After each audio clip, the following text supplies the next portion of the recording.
Let me, yeah, no, okay. So what I need to do first is, I need to call the, I need an approval of the, well, I got to do the roll first. So, Madam, Mr. Clerk. That's okay. I'm used to Madam. Yes, you are. Mr. Clerk, would you please call the roll? Alderman Boyd. Present. Alderwoman Howard. Present. Alderman Arnowitz. Present. Alderwoman Tamika Hubbard. Present. Alderman Muhammad. Alderwoman Pam Boyd. Present. Alderwoman Shamika Hubbard. Here. Chairman Vaccaro. Present. Alderman Muhammad. You have 7 present. A quorum is present. Okay, so we need approval of the minutes from the January 22nd meeting. Has everybody read them?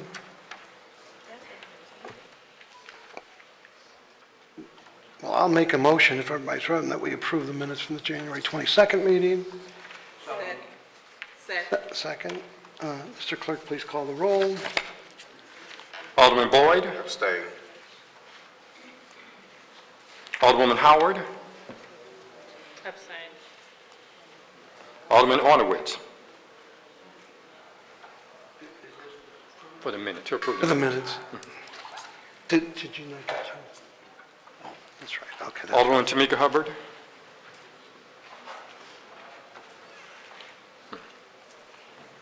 Alderman Muhammad. Alderwoman Pam Boyd. Pass.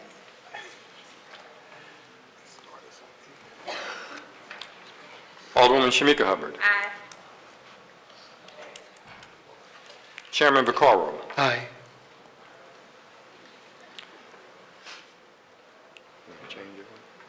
The reason they abstained was because they were not at the, they could not make the last meeting, so. And do we have Alderwoman Tamika Hubbard? She's still not here? It's 3 and 3. Alderwoman Boyd? Aye. Okay.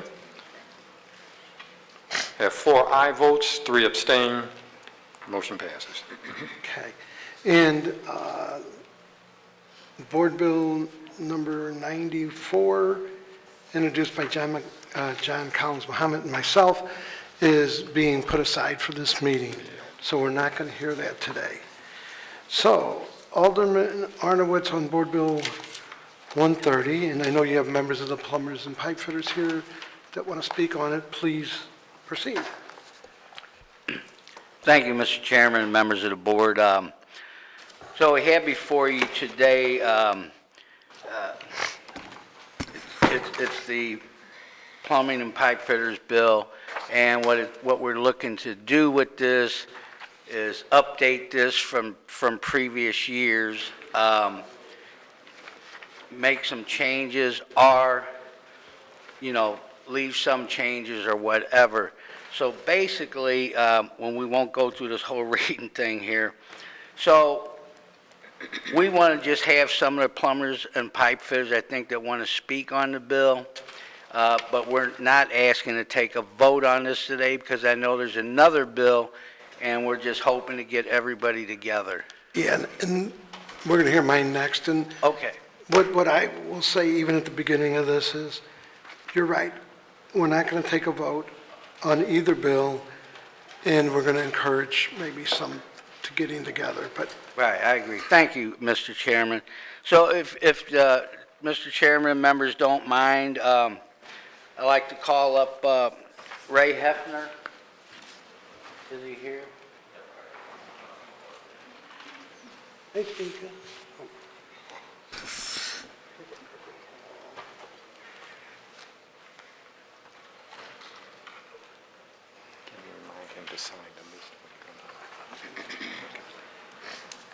And if you could please sign that list so we have your correct name for the minutes. That'd be fine. What's it? Testify first and sign off. No, either way is fine. They just need it for the minutes. Mr. Chair, members of the committee, my name is Ray Hefner. I am the Executive Director of the Plumbing Industry Council, which is a group of 81 licensed signatory contractors that do work in the eastern half of the state of Missouri, and many of them have licenses in the city of St. Louis. Once upon a time, when the city of St. Louis was on the 1987 NSPC, the Plumbing Industry Council, in conjunction with 562, pushed to get a new code updated. We were instrumental in getting appointments made to the Plumbing Code Review Committee in order to do this, and we've been part of the process since that time. I do know that the Plumbing Code Review Committee reviewed the 2015 Uniform Plumbing Code and made updates to it consistent with what's going on in St. Louis County. We support the passage of Board Bill 130, which adopts the Uniform Plumbing Code. We're more than willing to work with both bill sponsors and come to some kind of resolution, but we would like to see the Uniform Plumbing Code adopted in the city of St. Louis, as would the contractor base, and be consistent with what's going on in St. Louis County. Thank you, and I'm happy to answer any questions. Does anyone have questions? We could go down the list. Sure, I have a few questions. So since we're a metro area, what is the code adopted for St. Charles? St. Charles County is the 2015 International Plumbing Code. And how about Franklin County? The two jurisdictions that I'll make this easier for you, Mr. Boyd. The two codes that are used, that use the Uniform Plumbing Code in the metropolitan area is the city of St. Louis is currently under the 2009 Uniform Plumbing Code. St. Louis County is under the 2015 Uniform Plumbing Code. The balance of the metropolitan area is going to be under the I family of codes. Okay, thank you. No further questions. Anyone else? Thank you. Thank you. Alderman Arnowitz. Thank you, Mr. Chairman. Is Don Summers here today? Don's also with the plumbers and pipe fitters.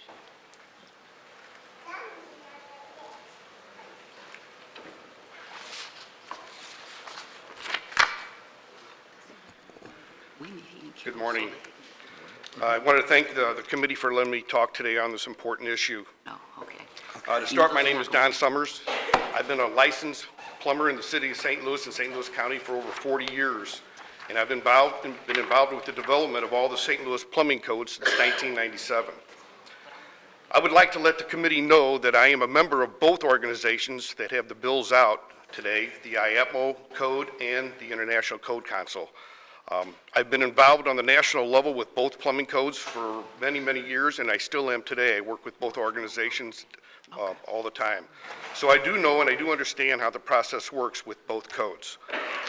Changing the adoption of the UPC to the IPC, or the Uniform Plumbing Code to the International Plumbing Code, will be a huge impact on the plumbing industry in the city of St. Louis.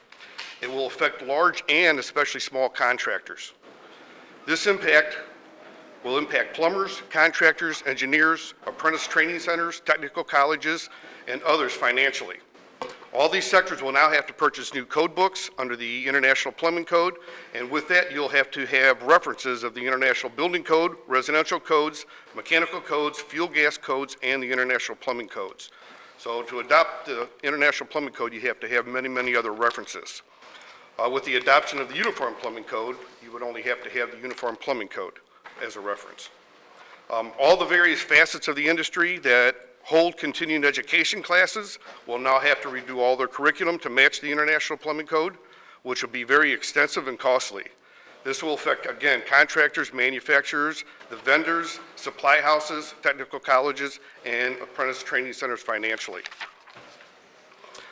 In Bill 147, under Chapter 1, all references to the Committee of Plumbing Code Review have been removed. This is the committee that reviews the code every time the code comes around in a cycle to determine what is appropriate to adopt in the City of St. Louis Plumbing Code. This committee is made up of industry professionals who know the plumbing industry and what to adopt as far as the plumbing code. There is a master plumber, master drain layer, journeyman plumber, member at large, and a representative from the plumbing department, usually the chief plumbing inspector, that sit on that committee. This last review took 1.5 years to review. the Uniform Plumbing Code to bring up to the bill that was presented to you today.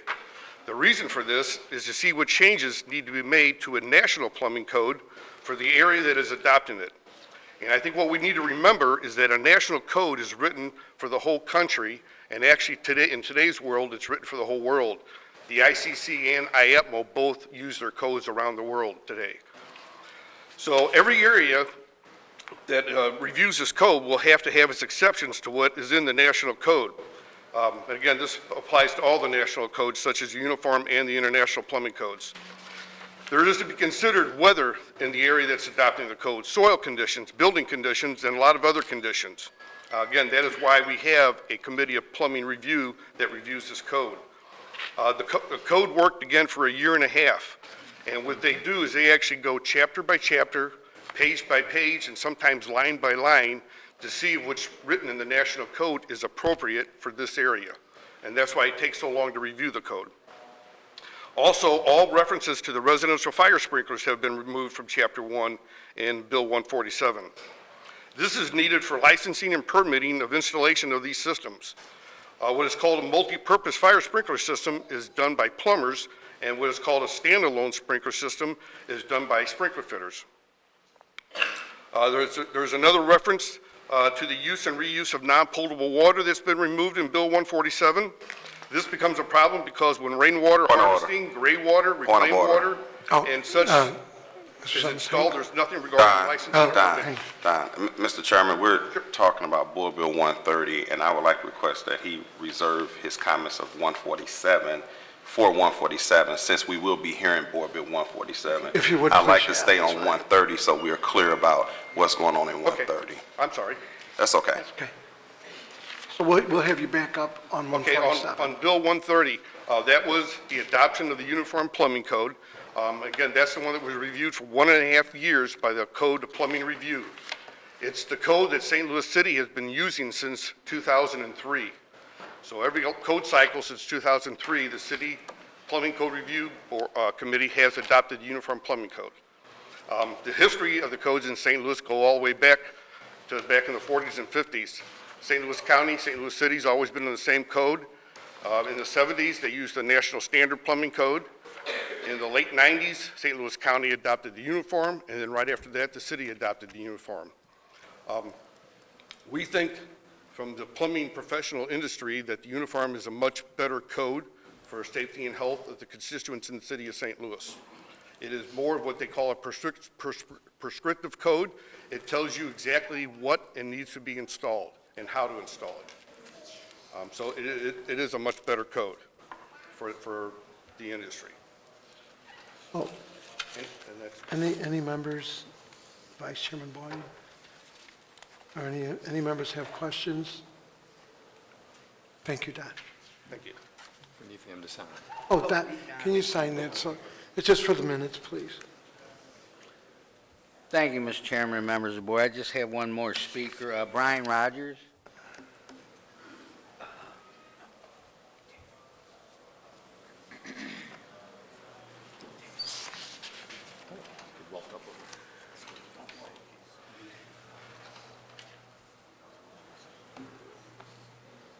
I got this.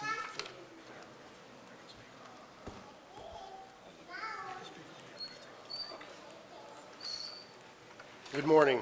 Morning. Thank you for the opportunity to speak with you today on Board Bill 130 on the adoption of the Uniform Plumbing Code. My name is Brian Rogers, and I'm with the International Association of Plumbing and Mechanical Officials. I am a licensed master plumber, licensed mechanical, and a certified plumbing instructor. I had the pleasure of working with your Plumbing Code Review Committee in the review of the 2015 Uniform Plumbing Code. As was stated, for over a year, the Review Committee volunteered their time each month, taking time away from work to accomplish not only the review of the 2015 UPC, but also included reviewing existing City of St. Louis plumbing amendments with a comparison to the St. Louis County amendments in order for the city and county codes to be as closely as aligned as possible. The more closely aligned both jurisdictions are, the more efficient the plumbing industry operates. Once the review was complete, the full review and recommendation to adopt was forwarded on to the Plumbing Division, where it was never put in the system for proper city procedures. The Building Division then took it upon themselves to develop and amend language to adopt another code. This code has not been reviewed by industry experts and is deficient in amendment language.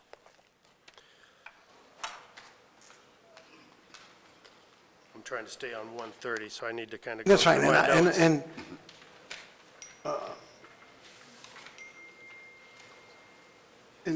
you'll have the opportunity to come back up. Okay. And I think I'm going to let the city folks come and speak on 130 at the same time. Sure, sure. I think I'm going to open them both up that way. Sure. So as I stated, the code has not been reviewed by the industry experts and is deficient in amended language. IATMO has been the leader and gold standard for plumbing code since our inception over 90 years ago. IATMO first published the Uniform Plumbing Code in 1945 and have incorporated the latest science and technology every 3 years as new versions of the plumbing code is developed. Our more recent edition, the 2021 UPC, will be published in the first quarter of this year. IATMO works with local trade associations and organizations in the St. Louis area to strengthen the plumbing trade and have established certification criteria for professionals that work on plumbing systems. The Uniform Plumbing Code is the only plumbing code designated an American national standard and uses the ANSI consensus development process, which meets the highest requirements for open, balanced, consensus, and due process. All industry professionals, members are welcome to have their voices heard and their vote counted on code proposals. IATMO works on issues facing our industry, such as Legionella, and have taken steps to address those issues in the Uniform Plumbing Code. We also pride ourselves in the work we do through our I Wish organization, increasing access to clean potable water and sanitation to developing countries, and even here in the U.S., where 2 million people will still lack access to clean potable water and sanitation. Thank you for your time today. I would be happy to answer any questions, and I do have some handouts I would like to give. Mr. Clerk, can you please? And any members? Yeah, I do. Chairman? Just for Yes, sir. clarification, since we're moving from 2009 version to 2015 version, can you talk a little bit about what the changes are from 2009 to 2015? The majority of the changes you're going to find in any code is product materials and methodologies used in the plumbing trade. Every 3 years, codes are issued and developed to incorporate that new technology and new methodology. So as the code adoption process happens in that 3-year cycle, manufacturers and industry professionals, engineers come to the table with code proposals to change the one version to the next, and it is debated on by industry professionals and ultimately voted on at our annual Education and Business Conference to determine whether or not those products and methodologies and standards meet the public safety criteria to go into the code. So can you give me some examples of what kind of product changes have occurred from 2009 to 2015 code? Right offhand, possibly some trenchless methodology, being able to line sewers. There's a number of different products that possibly some press fit connections. Rather than using the soldering method, their press fit is now recognized as a joining material, as joining method. So there's a number of different things that are. Okay. So we heard earlier that there's a cost associated with if the city goes with the other code, there's a cost associated with that companies would have to incur because they'd have to go out and buy all the books and so on and so forth. So when you update the code, is there any cost associated with that? Well, I think what's being referenced there is because the International Plumbing Code is not a standalone document. It references numerous other publications, such as the International Residential Code because the International Plumbing Code does not cover single-family dwellings.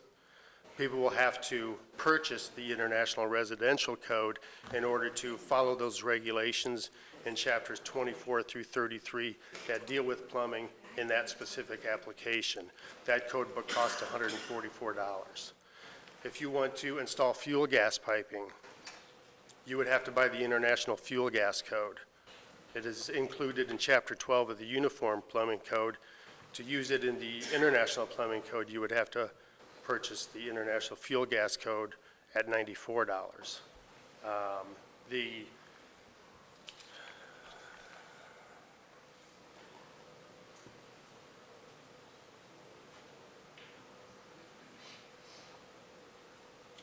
In the references, in the definitions, they reference, the International Plumbing Code references all their other codes. If the definition is not in the International Plumbing Code, then you go to those other codes, the Building Code, Energy Code, Fire Code, to find those definitions. Okay. So in all, you could be looking at over $600 in purchasing code books versus one book at $125. So let me ask you this in all fairness. Isn't that a minimal cost for doing business? I mean, plumbers make good money. Isn't that even if it was $1,000, isn't that a minimal cost to do business? Yeah, but let's look at it another way. I mean, you switch from one code to now 3 or 4 different codes. That industry is going to have to be retrained on those new regulations and how those regulations apply to what they're doing now. So the credentialing is going to have to be done differently because now you're being credentialed to a different code.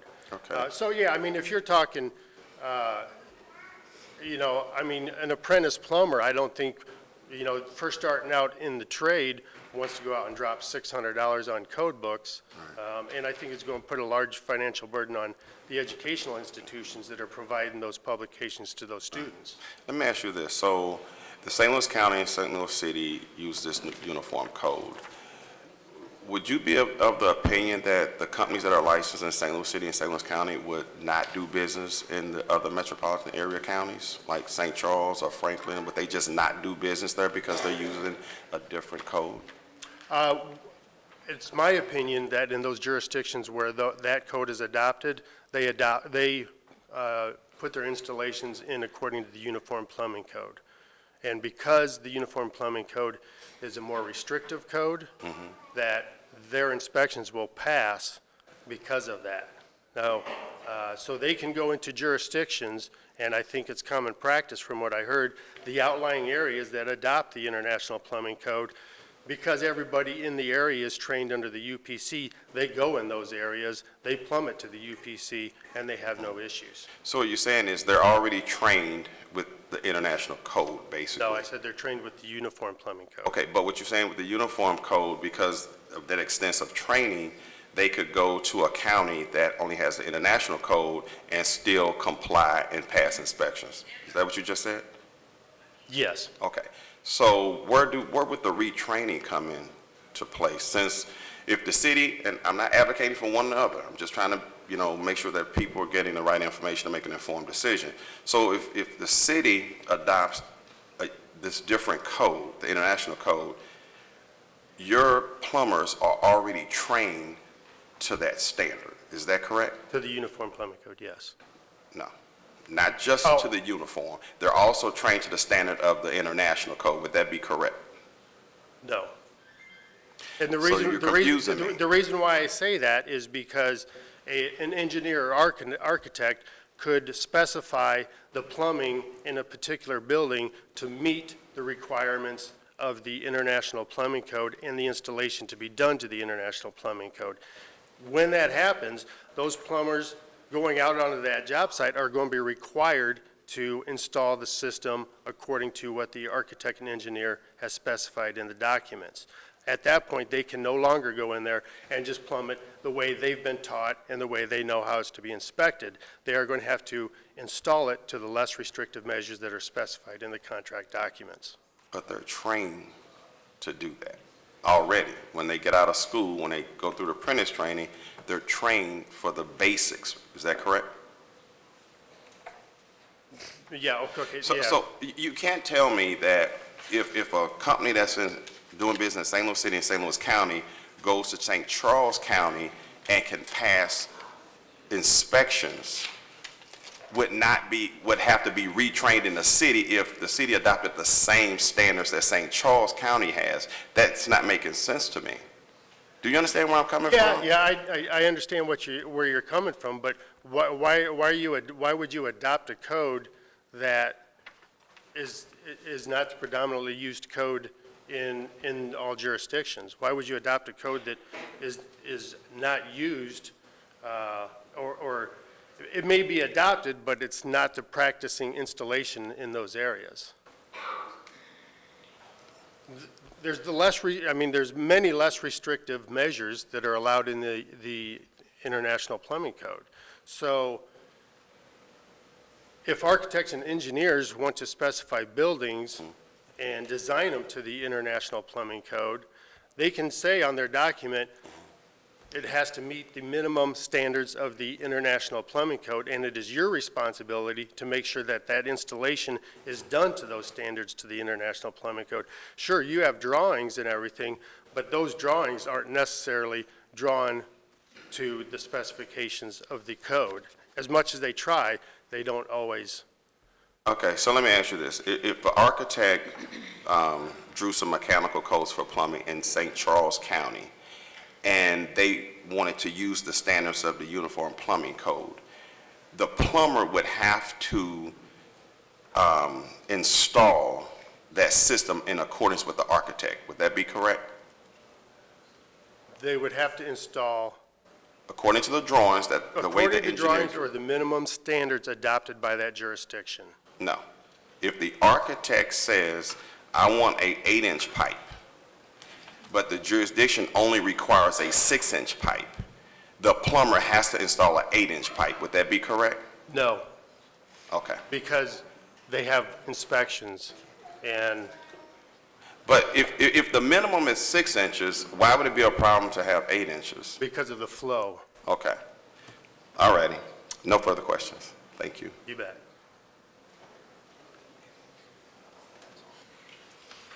I'm sorry.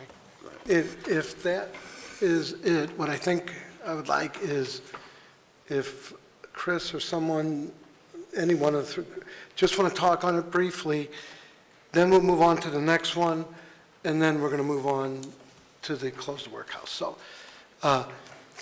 if that's Thank all you, right Mr. with Chairman. you, Alderman Arnowitz. I keep wanting to call you Larry, just as I do. Larry's fine. Yeah, well, they get mad at me when I do that. So if you could sign in and just stick with Board Bill 135.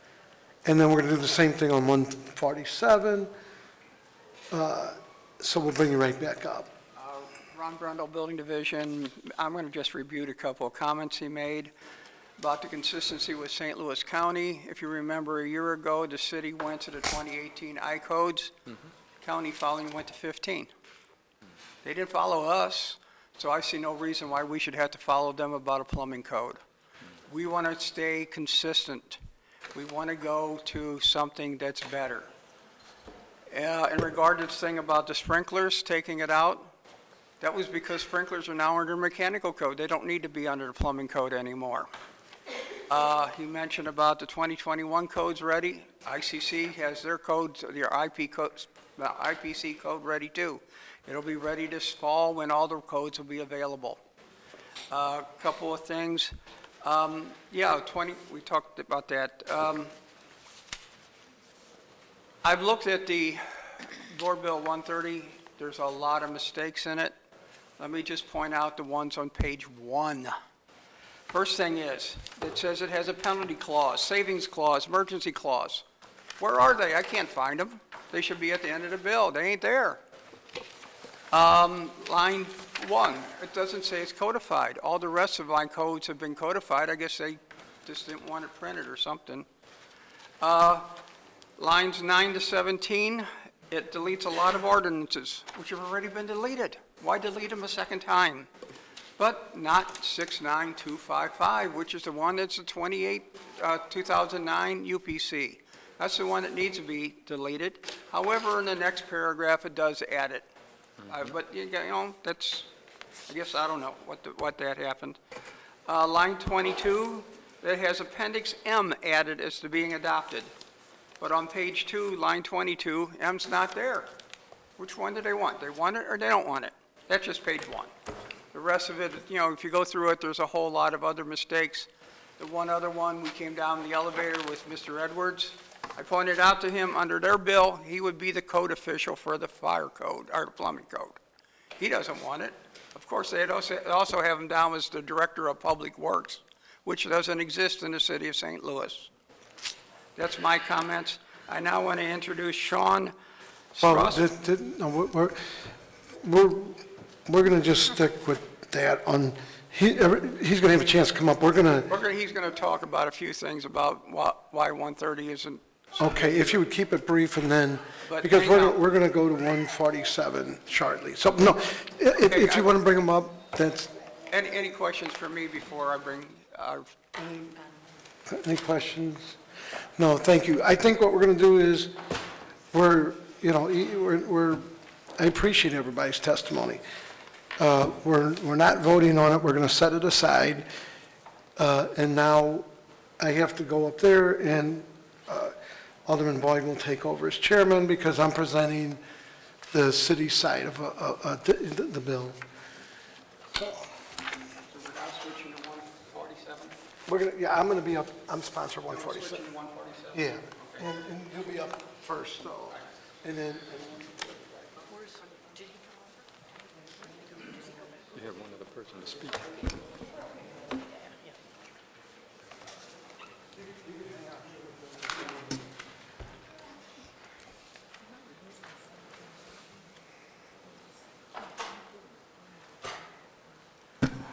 Go ahead, Alderman, you recognize on Board Bill 147. Mr. Chairman, members of the committee, I have Board Bill 147, which also is not getting voted on today, but I would like the City Building Division to come up and speak on not so much opposition to 130, stay germane to 147, but speak on why 147 is a good code. And since these codes are half a telephone book, I can tell you I don't know a thing about it. And anybody that does, other than these guys, would probably not be telling the truth. I know the board bill, but not the code. So I have Mr. Brendel, and then if we sign up, and Sean would be the next speaker. Then I would ask that any member of the plumbers and pipe fitters that want to come up and speak in opposition to why 147 is not a good bill, will stay germane to that. So we'll just go down the list there. Mr. Brendel, you're first, and Sean, you're... Basically, I want to make an analogy, and it's like the codes are like the inside of a watch. Each piece does something. The residential code, the building code, the fire code, they all do something and they work together. When you have one of the gears that is not in sync, then you lose time. That gear that is not in sync is the plumbing code. It works most of the time, but not always with all the rest of them. So that's what we're trying to do. We're trying to change the gear to make them all work together by going to the 2018 IPC. And with that, I'll turn it over to Sean.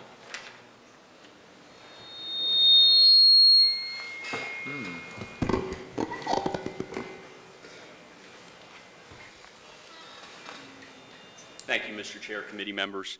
Good morning, and thank you for allowing the International Code Council to come before you today in support of Bill 147.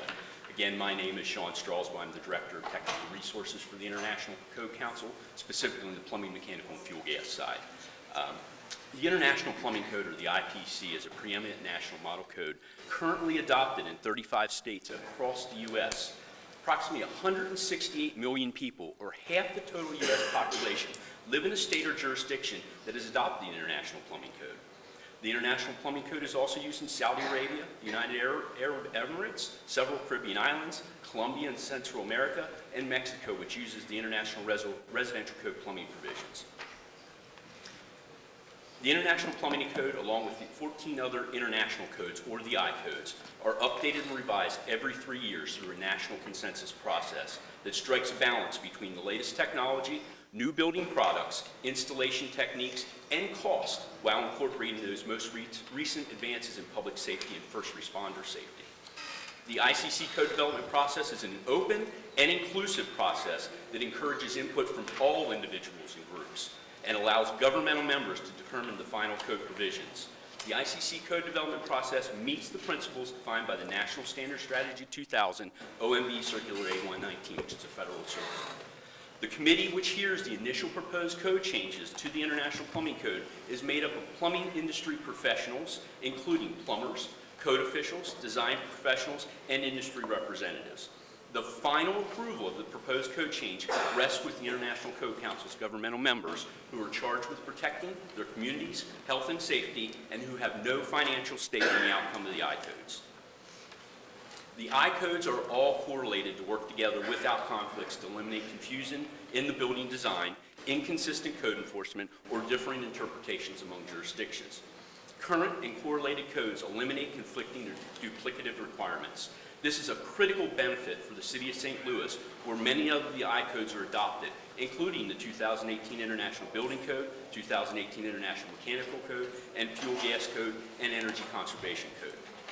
I also note that the City of St. Louis was one of the leading jurisdictions in adopting the most recent 2018 codes, and thus adoption of the 2018 International Plumbing Code only makes sense. The IPC is both a prescriptive and a performance code.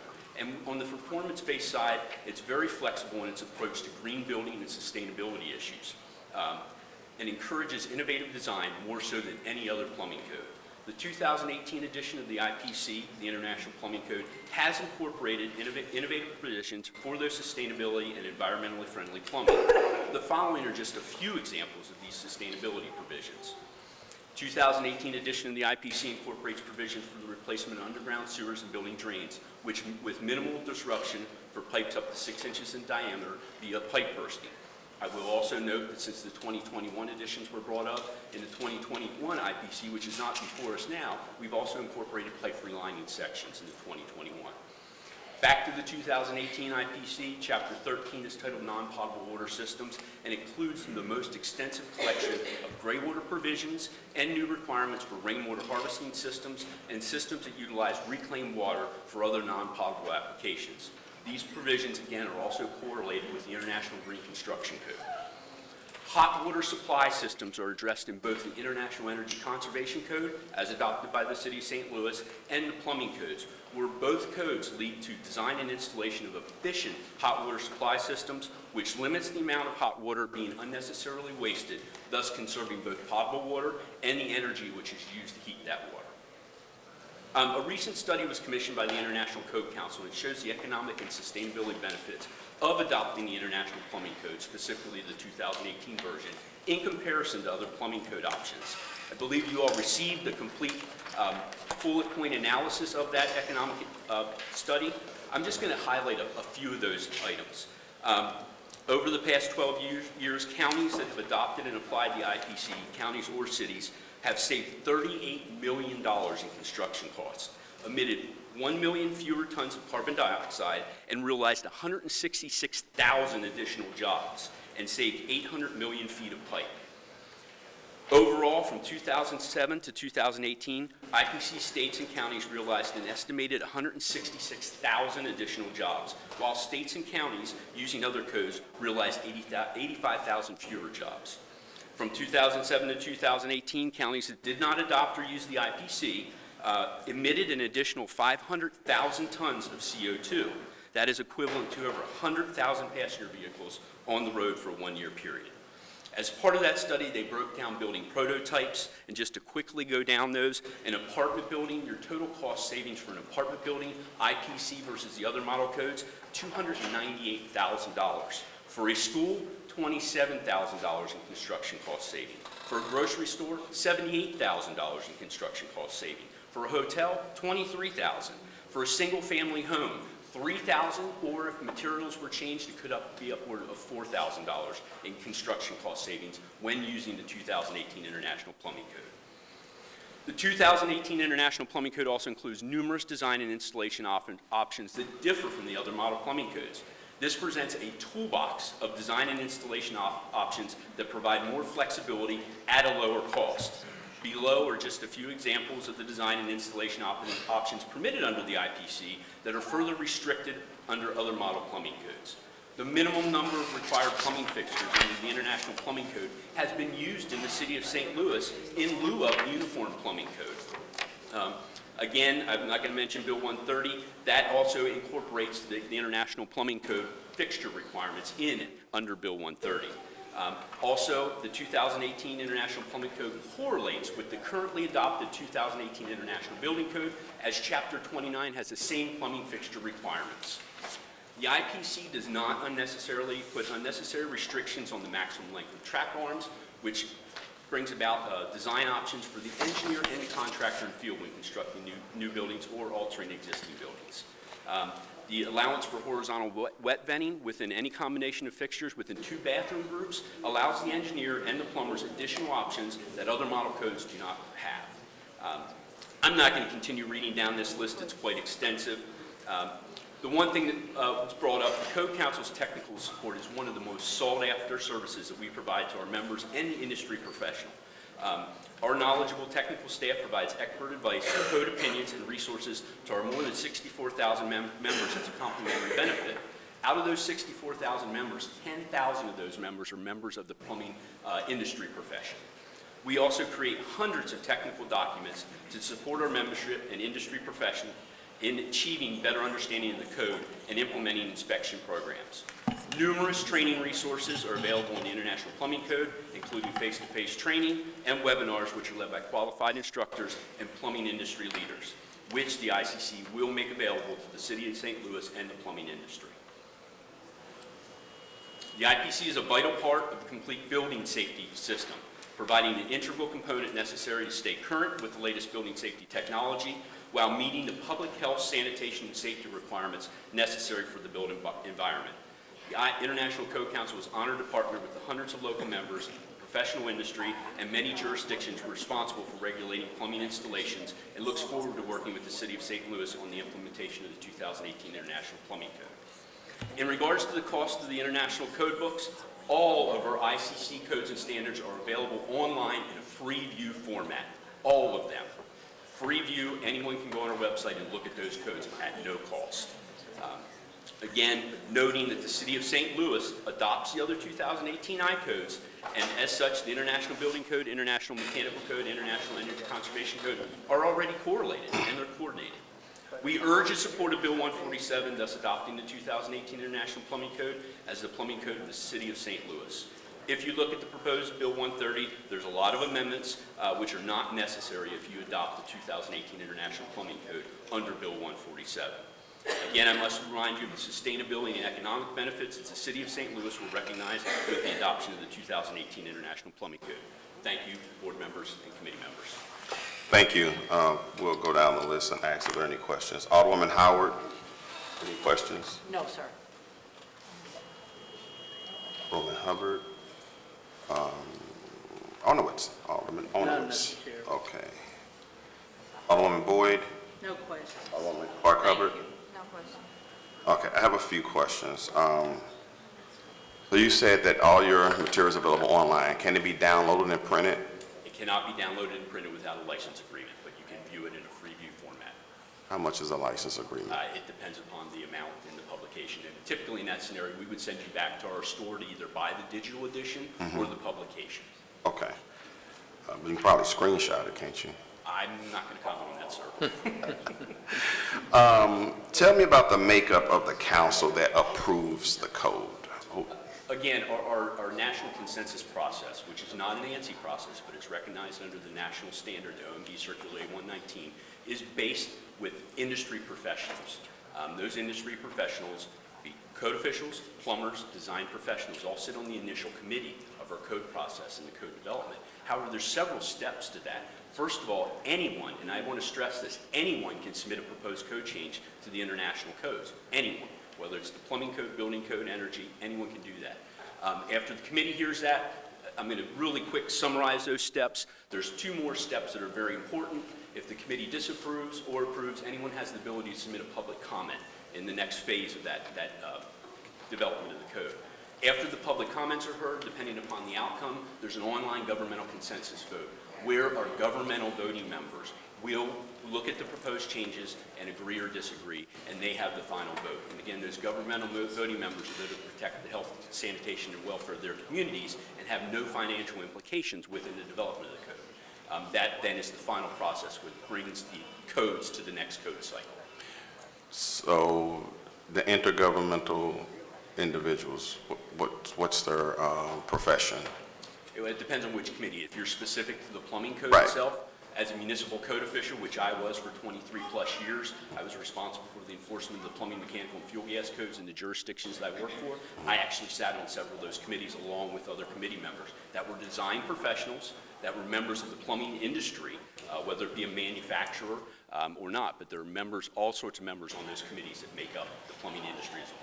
Okay, you made a comment about some pipe realignments, maybe I didn't catch a word or so, which was a change. Correct. It's a sizing of a pipe. Explain what you were talking about. I believe what you may have been keen back on was the pipe bursting methodologies that have been incorporated in the 2015 and now the 2018 International Plumbing Code. Okay. And then the pipe lining systems that are now being incorporated in the 2021 edition.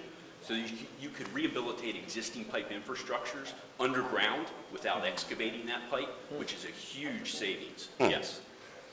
Okay. And so you were saying that there was an increase in jobs with this code versus, how is that possible? Again, you have to get into the economic impact analysis on that when they look at the construction cost overall. So out of fairness, how do you calculate these cost savings of this code versus another code? Again, they did the prototypes, which were, when you read through the analysis, were peer reviewed. So the prototype buildings were designed, the system was designed under the IPC, and then also under the other national model plumbing code.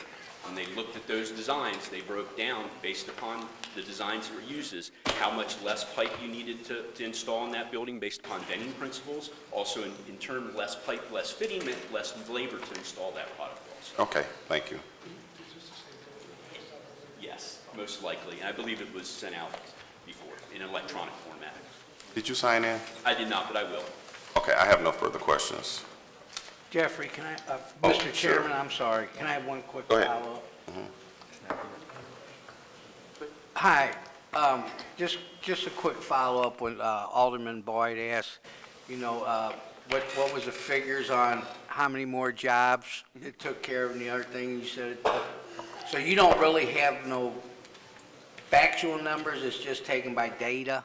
It's data that was analyzed and peer reviewed by several. Can you move to the microphone for us? It was Yeah. data that was analyzed and peer reviewed by several different organizations. So is there any way that we can get that data and see? The full report is available, and again, it's iccsafe.org/IPC, and you can see the full report on that. Okay, so nobody involved with the city, they don't have access to it to send to the alderman on this Yes, committee? yes, it's right on our public Okay. domain website. Yes, All it is. right, thank you. If we get a copy, I'd appreciate it. Understood.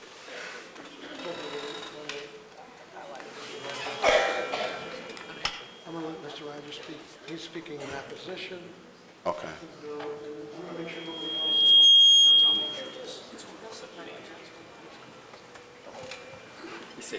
Okay.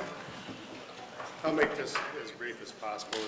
As you know, I'm Brian Rogers with the International Association of Plumbing and Mechanical Put your Officials. mouth to the Just- mic. We can't hear you. How's that? There you go. All right.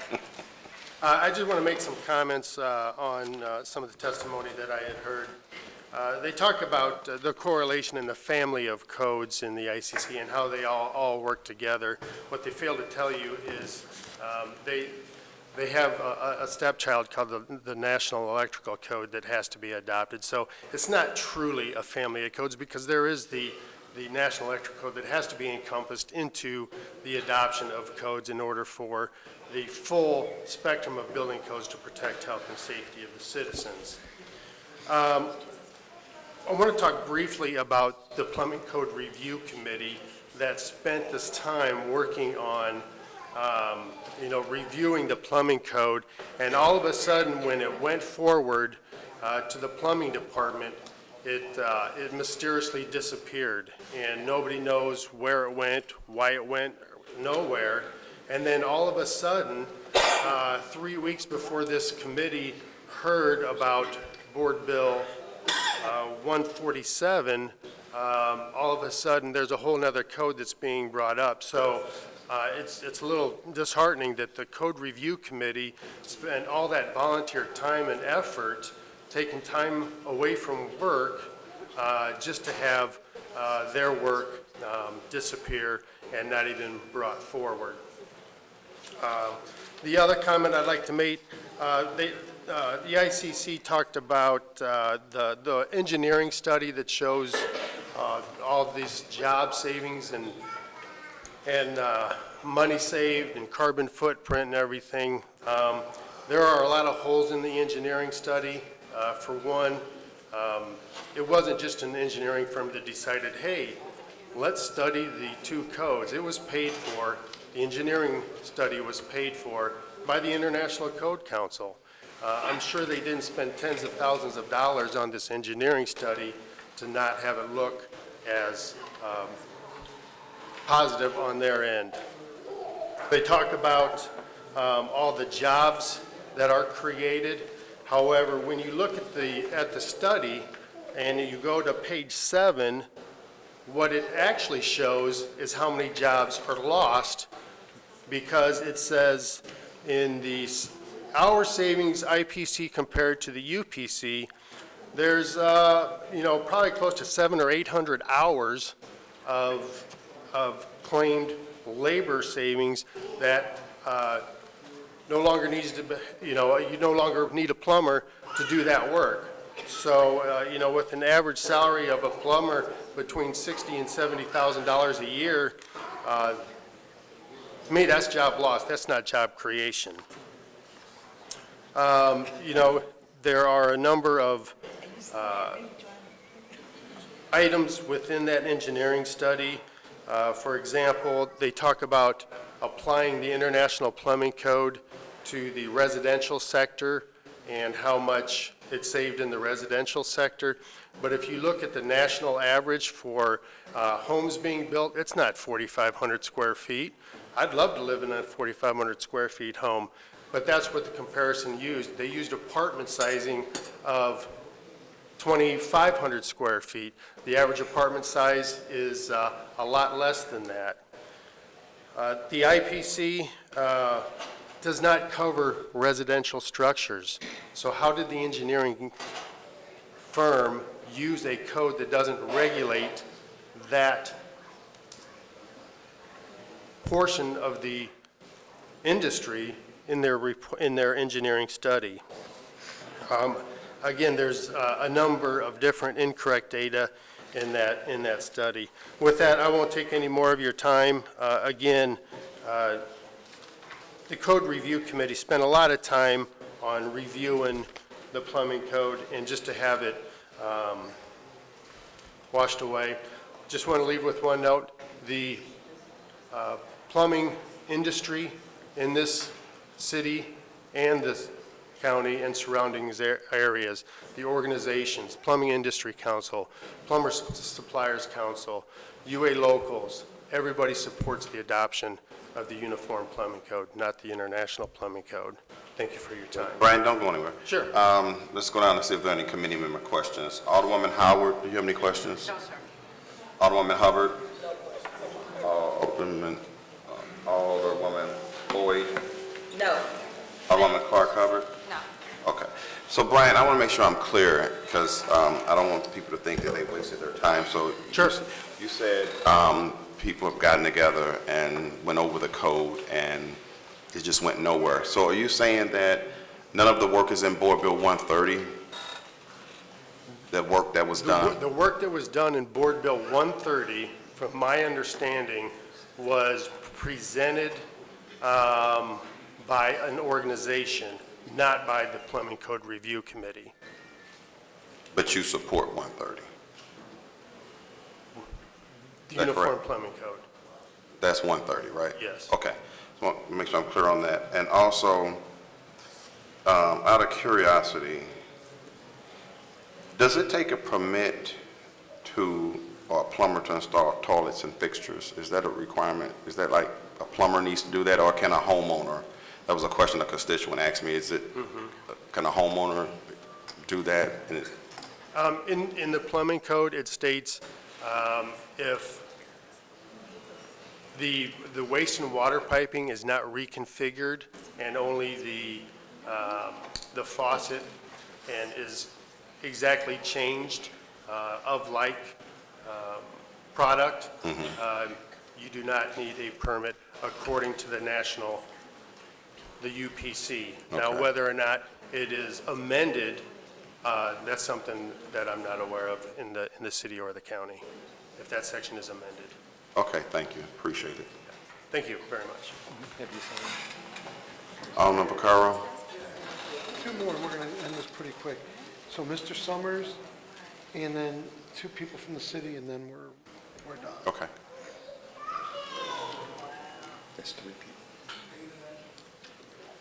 Thank you again for letting me speak.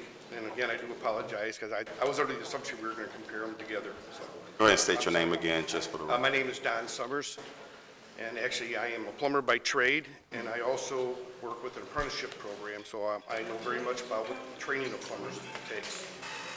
Just real quick, to reiterate what Brian was just saying, in Bill 147 in Chapter 1, one of the biggest things that was taken out, and that is the Committee of Plumbing Review. That committee has been in existence since the existence of the plumbing codes in St. Louis. That committee is the one that always reviews the plumbing codes to make sure, regardless if it's the international or the uniform, to make sure that that plumbing code is designed for this area. And again, like I stated earlier, we have climate problems compared to California or Florida. So there's a lot of things that needs to be looked at when you're going to adopt a plumbing code. And that's why it took the committee a year and a half. The previous gentleman referenced the residential fire sprinklers. They don't need to be in the plumbing code. They do. Residential fire sprinklers is what they call a multi-purpose system, which attaches to the plumbing system. That has to be in the plumbing code. What they call a standalone, like we have in, no fire sprinklers in here, but in a commercial building, that is done by sprinkler fitters, that's in the mechanical code. So residential fire sprinklers do have to be in the plumbing code. And then anything to do with gray water and rainwater harvesting, as far as licensing and permitting, has also been removed from Bill 147. And then there's other sections that were reviewed by the Committee of Plumbing Review. And as the one gentleman from the ICC stated, that there are a lot of amendments to the Uniform Plumbing Code. And again, that was only done because of the climate and the things that happened in the city of St. Louis versus the rest of the country. So we do have to have amendments. One of the biggest objections I have against Bill 147 is in Section 4, adoption of Chapters 2 through 15. Chapters 2 through 15 and Appendices C, D, B, C, D, and E of the 2018 International Plumbing Code are to be adopted as published, period. That's a huge problem because, again, what I just spoke about, things that happen in the St. Louis area versus the rest of the country. I've done a little bit of research comparing the two bills, and a couple of examples is in Bill 130, there's the Plumbing Code Review Committee gives a depth of a water service in St. Louis. If you're out in California, you can probably go 6 inches under the ground. St. Louis, we got to be 42 inches because of frost line. That's not in that bill. The depth of a sewer, it's different in California, Florida versus the city. It's not in that bill. Materials for the installation of a water service, it's mandated what you can use in 130, but not in 147. There's a lot of other things that during that review process, the Code Committee had people from MSD, manufacturers from the industry, involved in making those amendments to make sure that we are covering what needed to be done in the St. Louis area. Without anything being done to the Bill 147 and just being adopted as published, all of that's gone. So things that MSD needs in the plumbing code would not be in the plumbing code.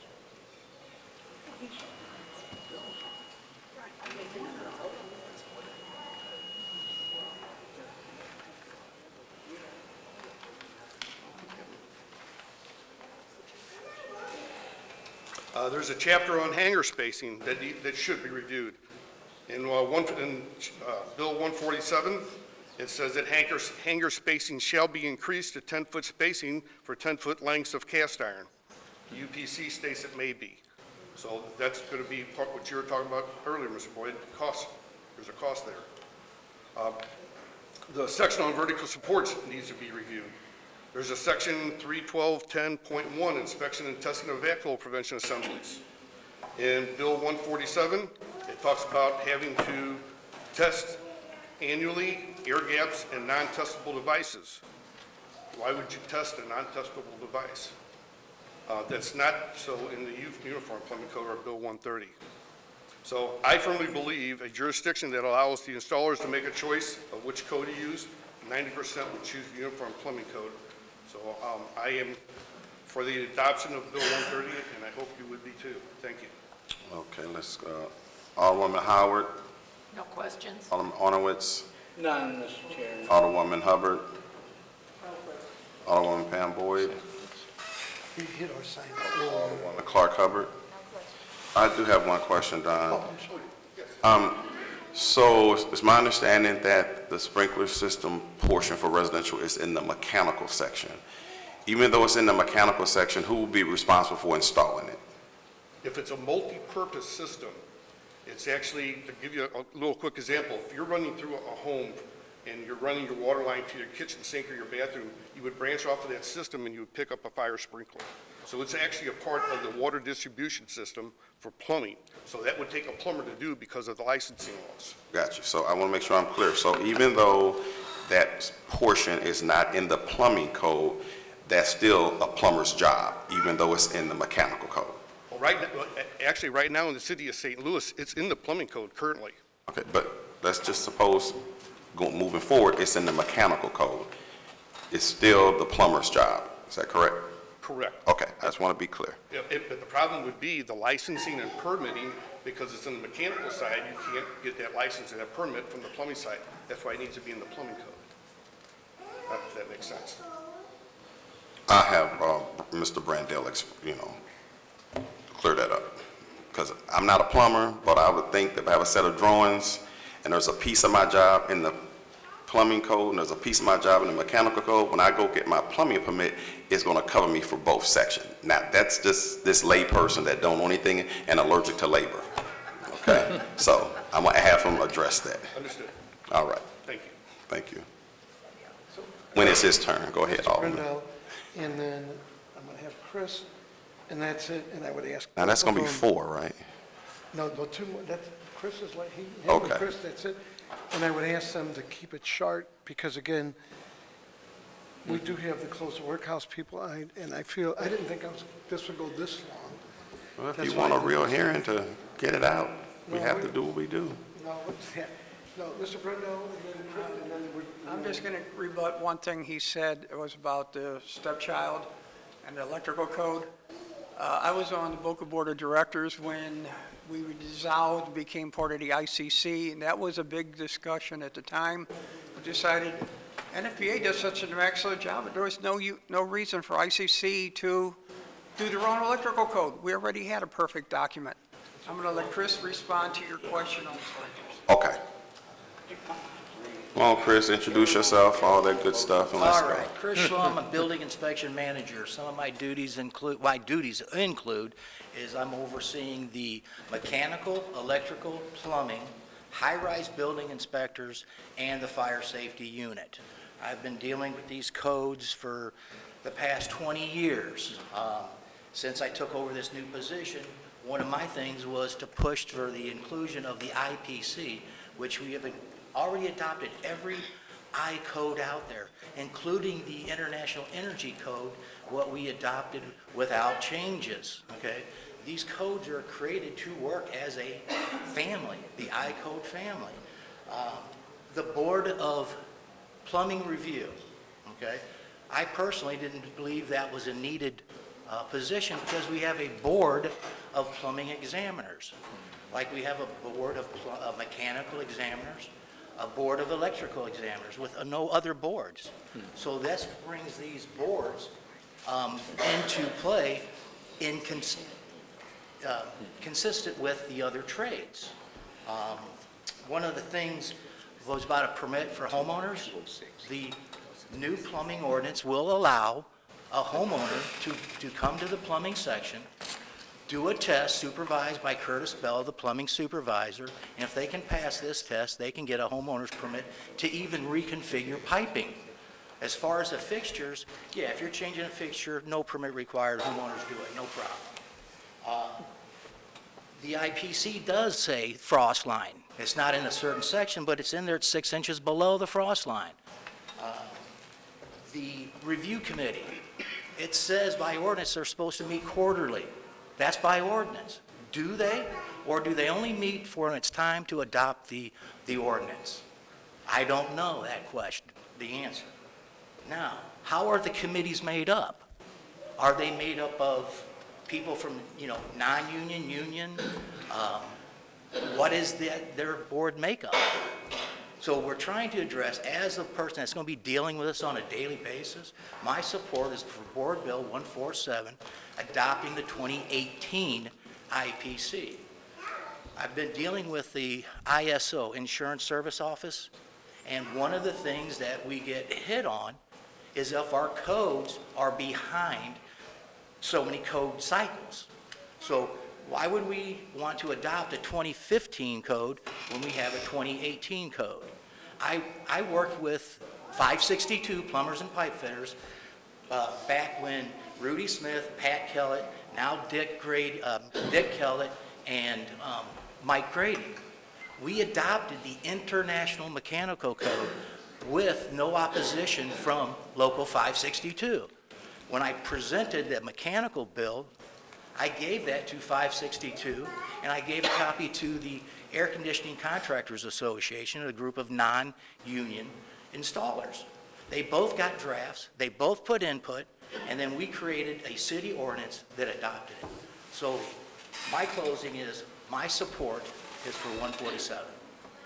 Okay, Alderman Howard is not here. Alderman Arnowitz. No question. Alderman Hubbard. No question. Alderman Pam Boyd. No question. Alderman Clark Hubbard. No question. Chris, I have a question. The board, I know they love me because I ask so many questions. Trying to educate the committee and myself. Okay, so you mentioned the Board of Plumbing Examiners. Did they review the plumbing code, the Board of Plumbing Examiners? No, they have a plumbing review committee that reviews the ordinance that they create with the participation of a member from the plumbing. And that was Curtis Bell on this most recent one.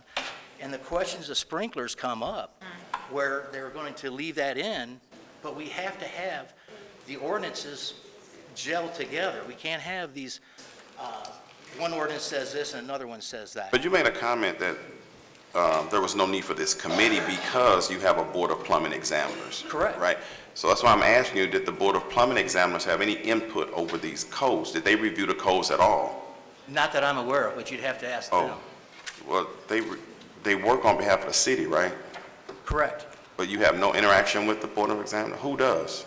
Curtis Bell, Who is he? he's the plumbing inspection supervisor. Okay.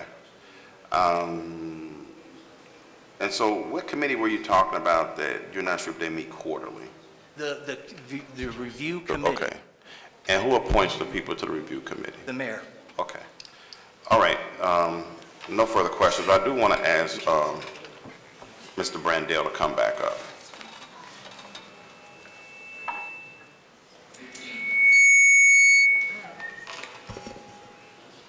Ron, is there any reason why we couldn't adopt both codes and have options? They're like, not quite apples and oranges, but like Winesaps and Jonathan's, they don't mix.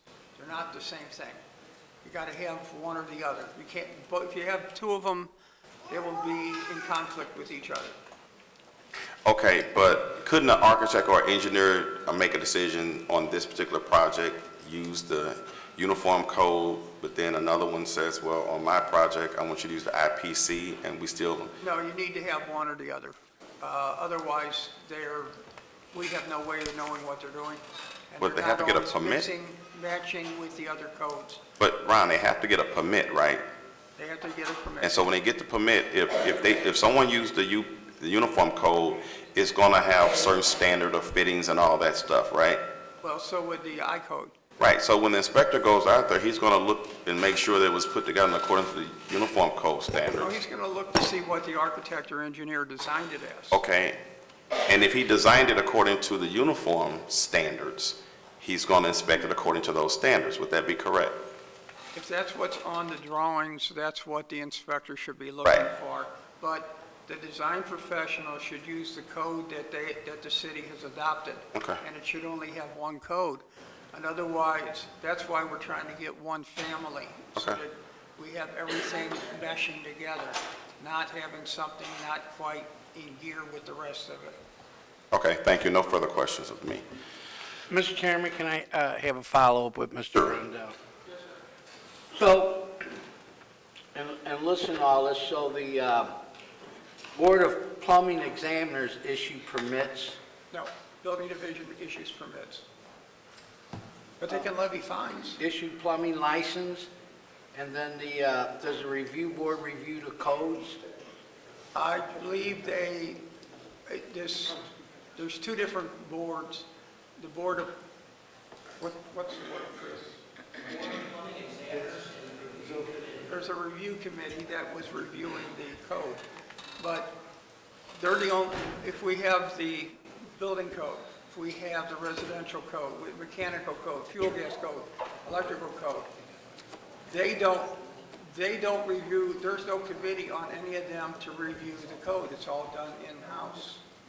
The only code that has somebody outside a house reviewing the code is the plumbing code. And so anyhow, but if the plumbers wanted, or if the mechanical contractors want to make a comment on the mechanical code, they would send it in.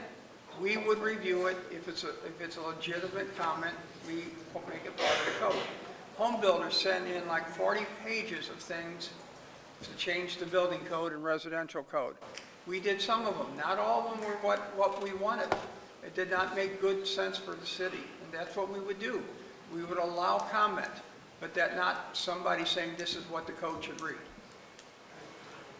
So, but your answer is, and I think the acting chairman, Mr. Boyd, said, there's no way that you can get together and come up with one solution on a couple things that you can agree on, or you're saying it's got to be one way or the other?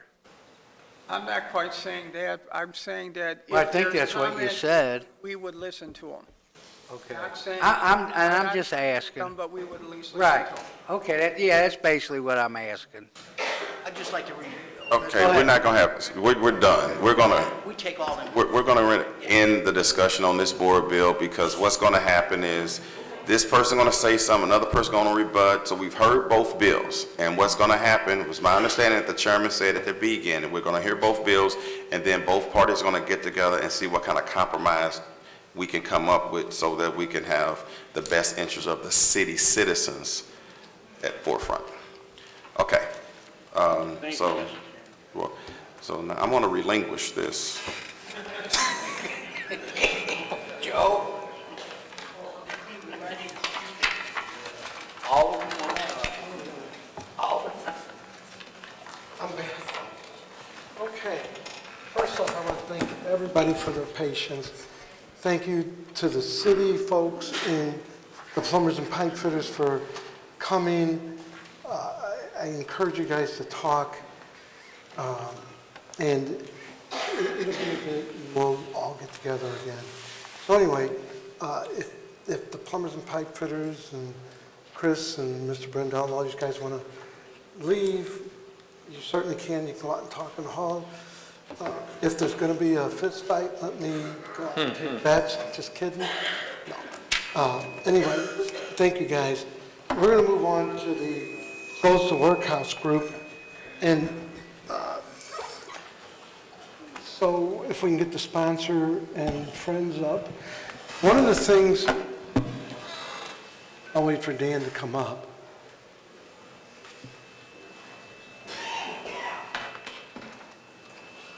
One of the things that, just so you know, Alderman Dan, Alderman Gunn. So I had asked Dale Glass, and he said, well, he wants to wait to hear from Jimmy Edwards. But I honestly believe that a smaller group of the close the workhouse people should be allowed to go in the workhouse on a tour, understanding you can't bring cameras into the workhouse because of the privacy of the prisoners. So I can tell you that if that doesn't happen, you'll see this thing move pretty fast. Because, you know, I want to be as fair and open. I want them to see the inside, at least whoever leadership is, so that they can make a decision based off what they see. Everything to this point is, this is what we heard. Now, I know I would not want to be in jail, and I know there's been vast improvements, but I would like to have a smaller group. I'm sure, thank you, Chairman, I'm sure that there will be a number of people that would be interested in that. However, I believe that some of the leadership of the organization has actually spent time in the workhouse, so I'm pretty sure they have more than firsthand knowledge of it. Well, I'd like to still do a walkthrough with some people that would like to see it. I really would. And so go ahead and present your resolution. I do believe I saw the Mayor's Chief of Staff Conway. My understanding is he's going to be speaking for the mayor's office. You could bring up any special guests that you have. Everyone else is welcome to come up, sign in, and speak, and we're here to listen. And there will be another evening meeting at the request of the sponsor of the bill, but I also agree with that. We want to do something where you can be off work. Are we waiting on other committee members to return, or? No, I think they'll come back, I hope. Okay. I think they're in the hall. I think they're talking to plumbers and pipe fitters, but I think we should start. Well, thank you, Mr. Chairman, and the remaining members of the committee who are here, as well as thank you everyone in the audience that came out today for the Close the Workhouse. I know you just got about an hour and a half introduction on plumbing codes for the city of St. Louis, but this is how democracy works. I have learned so much today. Yeah, you guys all know all about plumbing codes now. But I will like to remind everyone, if you would like to say something today, as the chairman mentioned, we are not going to be taking a vote today. I would like to have an evening meeting. I've had a lot of people that have reached out to me that have expressed their concerns for closing the workhouse, but they would like to have an evening time where they are not able to make it during the daytime. So our plan is, and talking with the chairman, Mr. Alderman Vaccaro, we are hoping to, within the next week to 2 weeks, be able to have an evening session as well. So please keep that as a reminder for people that you know that weren't able to make it today. And again, if you would like to say something, please sign up. So we're here today, and thank you, Mr. Chairman, for hearing resolution number 205. We introduced Resolution 205 a couple weeks ago, but this has been many years of work by a number of different organizations, including the Close the Workhouse campaign, as well as groups such as the Bail Project, Action St. Louis, Arch City Defenders, as well as getting help from a group called Advancement Project.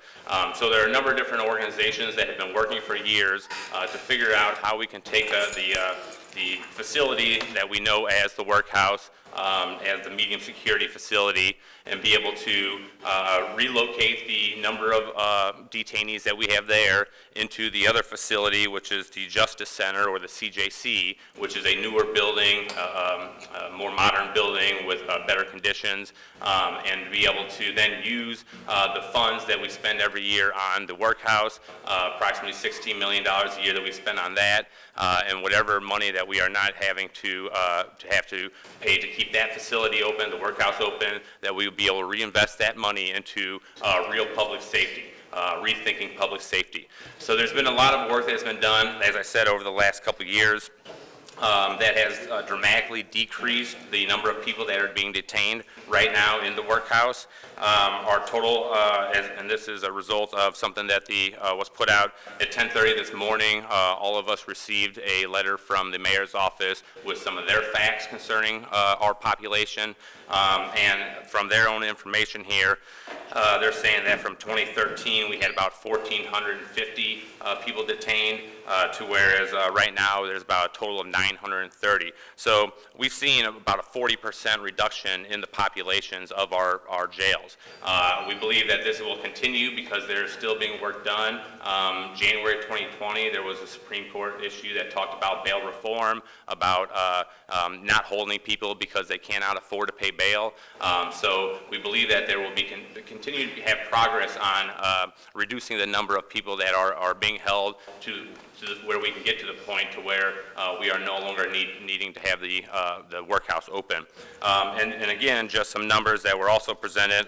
Yesterday I met with Mr. Glass and Judge Edwards. As of yesterday here, they presented me with numbers that I will share this with everyone as well, and it is also on the email that was sent out at 10:30 this morning by the mayor's office. But even according to this, right now at the MSI, the Medium Security Institute, or the workhouse, we have about 238 detainees. This is 238 detainees out of a total capacity of 1,138. So currently we're operating at about a 20% capacity of that facility.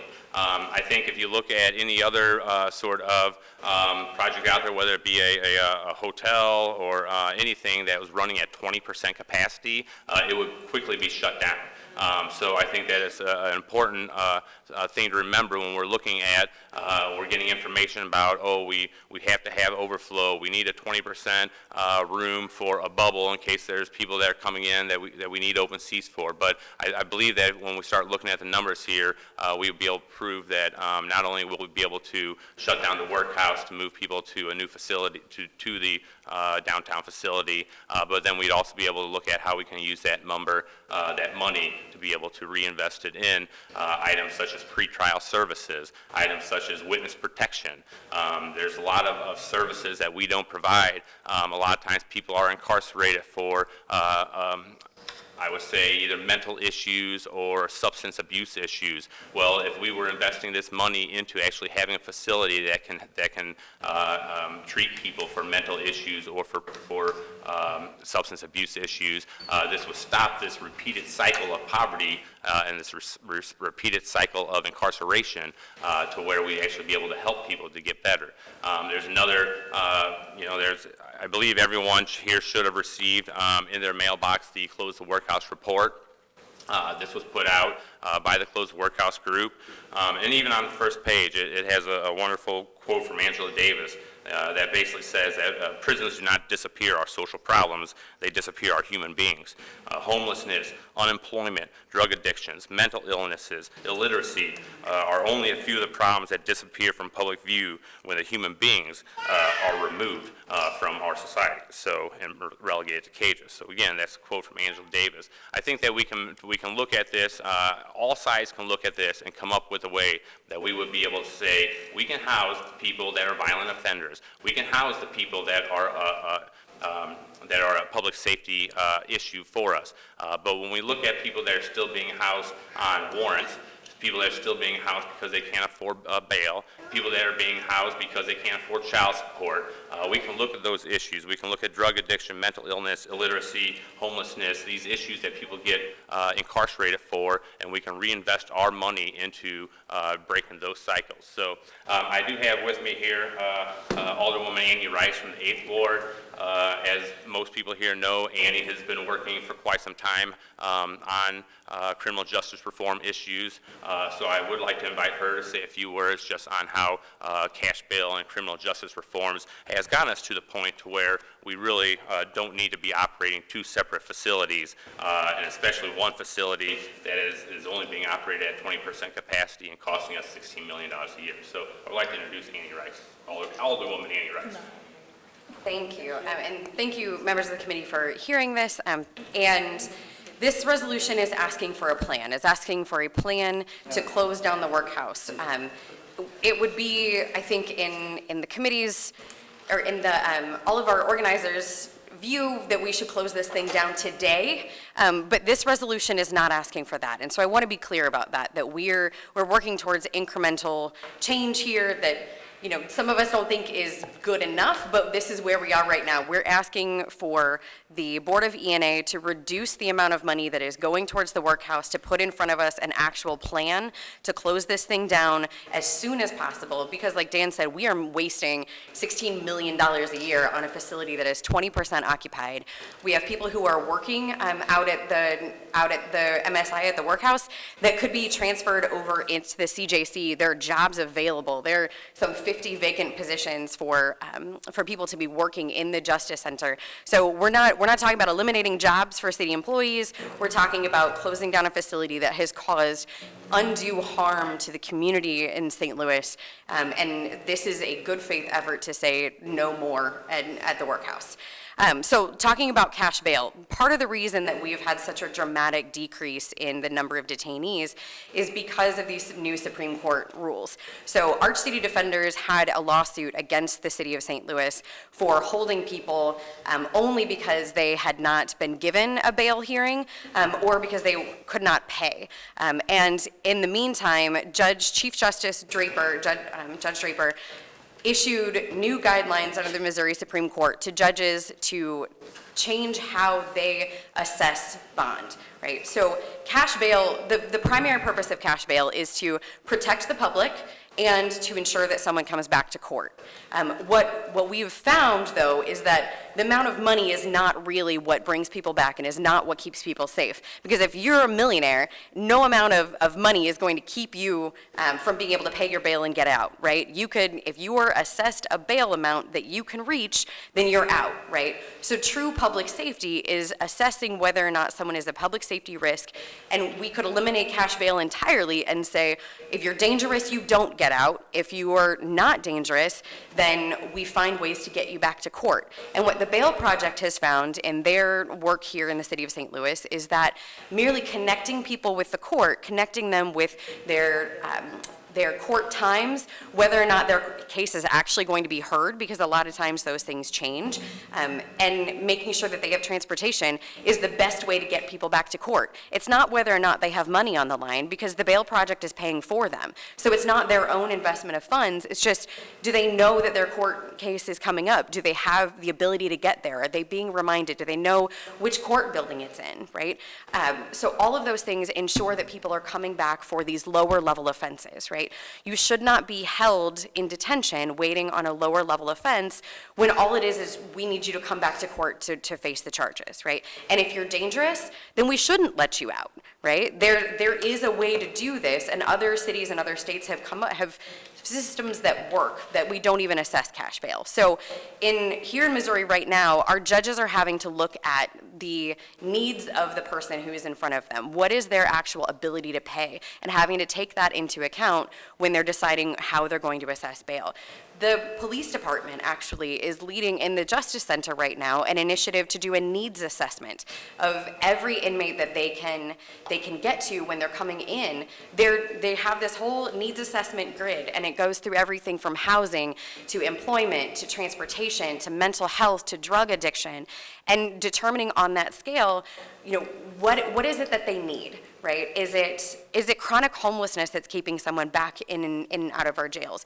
How can we better serve them and not just put them away when they're not actually a public safety risk, but they need to get to services, right? And that is something, we can fund that better. We can fund pretrial services that take humanity into account and not just the charge that's in front of them. We also can be doing more diversion work. We absolutely should be throwing more money into diversion. If people are getting picked up over and over again for homelessness, or for trespassing because they're in a building, they don't have a place to stay, if we work them into a diversion program where we can get them into housing before their court date even comes up, well then we've eliminated someone's charges on their record that are going to stay with them for the rest of their lives. And drug treatment, we can do the same. So someone gets picked up on drug possession charges when they really just need treatment. They need a safe place to rehab. Can we get them into those treatments now and then wipe their record clean so they actually have an ability to have a future, right? So these are things that we can take this $16 million that we're putting every year into the workhouse into these types of programs and empower our city to care for our residents instead of just locking them up. And the more we continue, the more our justice system flexes with these rules, the more we understand them, the more our judges, our public defenders, and our prosecutors understand that there's a better way to do this, the less we need the workhouse, right? The less we need that overflow space. So this reduction in numbers, it's not going to go back up. That's not a thing that's going to happen because we're not doing things the same way anymore. So we've gotten questions about, well, what happens if there's a crime spree and we've got to lock a bunch of people up? That's not what we're talking about. We're not going to get back to these numbers because we are doing criminal justice differently. And we have space to be able to do that. The police department is working with the Criminal Justice Coordinating Council that we heard from last week on other measures. So the whole first floor at the Justice Center is police. That is run by the police department. That is not That's not the jail facility, it's the police department. And they sit there and they wait for hours until they get upstairs to even get fingerprinted. And what they're asking for is those fingerprinting machines to move out to our districts, to their district headquarters, so that someone can be fingerprinted there. We don't have to hold them. We don't have to staff that being held. And we've got more space to free up for the jail services themselves. And whether that's space for needs assessment, space for diversion, there's plenty of space to be used there. We're getting there. And I want to give the police department props for that. Sergeant Tully over at the Justice Center is doing great work trying to streamline what they're doing because they don't have the staff and resources they need.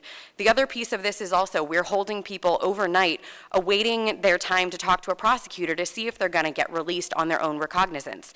We don't have to hold people overnight. Other cities have prosecutors and circuit attorneys on call overnight so that when a charge comes in, they can immediately assess that case and they can decide whether or not this person needs to be held until the morning before they actually have to see a judge, or if it's a type of crime that they can, or offense that they can be released on their own recognizance. There are so many ways and methods that our city is actually using right now that are really exciting to move this forward. This is just our push as the Board of Aldermen, and we get to vote on the budget. We get to ask E&A to reduce this budget for MSI to start moving this money over now. No more money into infrastructure, no more money into improvements out there. We need to start transitioning this money back into the services that will keep people out of the jail in the first place. Thanks. Yeah, I do have a couple things that I'd like to just bring up. Sure.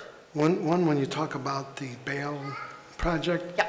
Isn't it the same group that decided that that guy that beat his wife up was kind of an let me innocent speak to guy? that. So it's Now, actually, I will Joe, say- sorry, Alderman. I will not, I'm asking questions, she's answering. We're gonna keep this in some sort of an order. You're certainly welcome.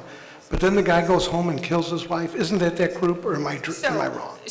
Okay, so bail is set, guys. Now, I'm going to end up having to clear the room if everybody's came to talk. I chair the meeting. We're going to do this orderly or not at all, and I want to do it orderly. Sure. So Chairman Vaccaro, let me speak to that. That was a truly unfortunate situation where someone was released and they did go and they killed their spouse, right? The problem is that it's not up to the bail project, it's not up to the person who's paying for the bail to decide whether or not that person should have been released in the first place. That's a failure of our prosecution, that's a failure of our judges. And we're going to keep this, and we're not going to do the snapping or the clapping. I want to keep it orderly. I won't do that to you. I would like to hear from the people up speaking. We're not going to bring the room, most of the people in this room are for closed workhouse. There may be a few people not. We're going to keep this fair, and we're going to keep it where we respect each other, no matter what side you feel we're on. There's a couple things in this, obviously, So that... Chairman, can I finish my Yes, answer on that? please. So And this is what we're talking about setting bail, right? You should set bail based on the public safety threat. There should have been more understanding from the judge and the prosecutor that this person was a risk to their spouse. That was not up to the bail project that paid that bond. They're as contrite as anybody about the fact that this happened. No one wants this to happen, but bail should not have been assessed for this person if he was a true threat, and that is where our justice system itself is supposed to ensure the safety of that person. And so when Dan talked about victim services, we don't have strong victim services so that someone can come in and say, this person is actually a threat to me, I am worried about my life, I don't want them out because they are going to harm me. We need to have stronger advocates on that side, and that's where some of this money can go towards as well. And my only other comment on the resolution, and I'm going to stay, like I said, I want a very fair hearing. I'm going to stay very open to both sides. I understand. The other thing I would think that the sponsor and you all realize that if we don't pass the budget, if we say we're just not going to support this part of the budget will pass the way it came to us. So all the hard work that we do trying to make sure we have extra police or extra firefighters or the grass gets cut, if we say, gee, we're not going to pass the budget in Ways and Means, I've been sitting on there a long time, what will happen is that budget will pass with the money going to the workhouse, and we'll lose all the other stuff like grass cutting and all the stuff that we all fight for. Sure, and if I can respond to that, I think that we're passing this resolution because this is the offense that we have. The budget comes to us, we don't have the ability to add money, but we can remove money from the budget, and this is us as a body saying to the Board of E&A, this is where our values are, and we want the budget to look like this. So if they don't bring it to us, then it's also their failure that we haven't been able to get through all of the other negotiations that we will get through. So it's a joint effort that because we don't have that budget control right now, this is the strongest statement that we are saying. And from the mayor's office this morning, the last bullet point on what they sent to us says, the city is actively working towards its long-term goal of operating one jail.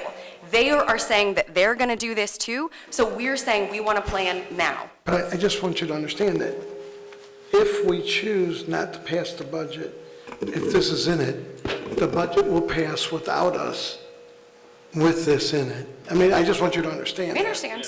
Okay, so that it's, but all the grass cutting and all the stuff that we fight for throughout our neighborhoods, that also will not be in there. So it'll get passed with the jail to MSI in it, and everything we fight for to keep our neighborhoods safe, whether it's grass cutting or anything else, will not be in there. Did you have any questions further for me about bail in particular? I just Can I let wanted to- Alderman Todd would like to speak on the Right, resolution? and then I just wanted to, because I wanted to comment on a couple things Okay. that I thought we should, since you were talking on those subjects.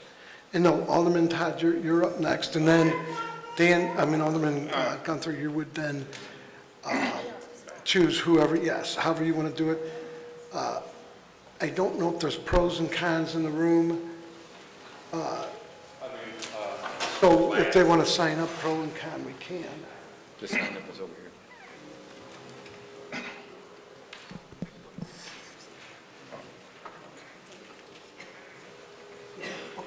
here. So I got a request from the aldermen, they want to speak, and then bring people up. Yeah, we can do that. Well, I'm sorry, so Alderman Todd, you're going to speak. What and I'm then- suggesting is that you take commentary from the committee prior to bringing everyone else up to speak, and then that way we can field questions back and forth. Because I could just see this going pretty long, and I know some of us have a lot of other stuff. No, I understand. So after Alderman Todd, we'll go through the board to see if anyone has any questions of the sponsor and his friends. First of all, let me say this. The majority of the people in the workhouse are African American. So first of all, we're talking about racism. We're talking about, I was born under segregation as a kid. This is the new form of segregation for black people. It's called the new Jim Crow.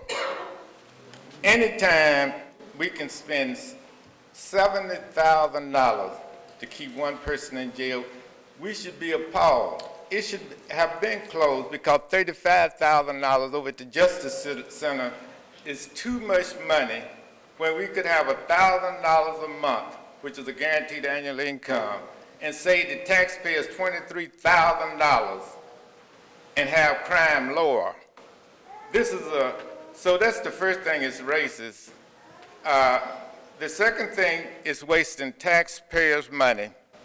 The third thing, it is not making us safer, it is making us unsafe, because we are spending more than half of our budget on the police when we could spend $1,000 a month and also use that $16,000 that we currently have for different services. Like in the 18th Ward, there are weeds, and my constituents told me, and I didn't know this. I was walking down the street, and she said, do you know these trees were once weeds? That's how tall some of the trees are, so the city itself cannot obey the law because of lack of services, meaning simple things like cutting grass, whereas we got people whereas we wasting $16,000. We cut the wards in half under the pretext that we were going to save money. Now we are wasting money when we could put the dangerous people in the Justice Center. Those who are dangerous should not be out if they present a danger to themselves or a danger to the public, but there's plenty of room. We are also losing money on the federal prisoners. I think it's approximately $73 they give us, but we spend $100 a day to keep them.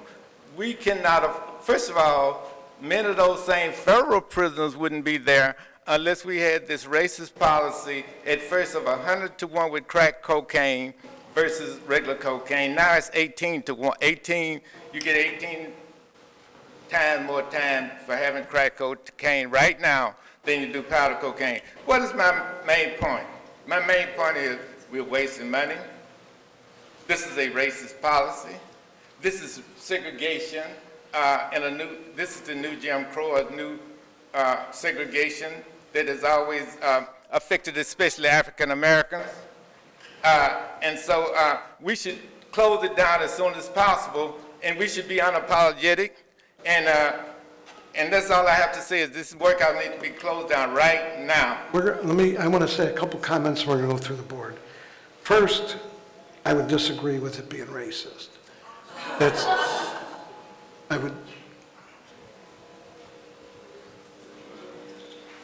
I'm talking. I would disagree with that. And you realize that when you talk about those tall weeds and stuff, if we don't pass the budget, those things will continue to grow. The other thing I wanted to bring up, you realize you're taking people from the workhouse. You're not letting anybody out of jail.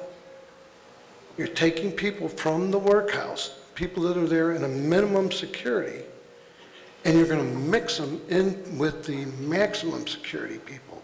You're not freeing anybody. You're putting them in what I believe could be a worse situation. Now,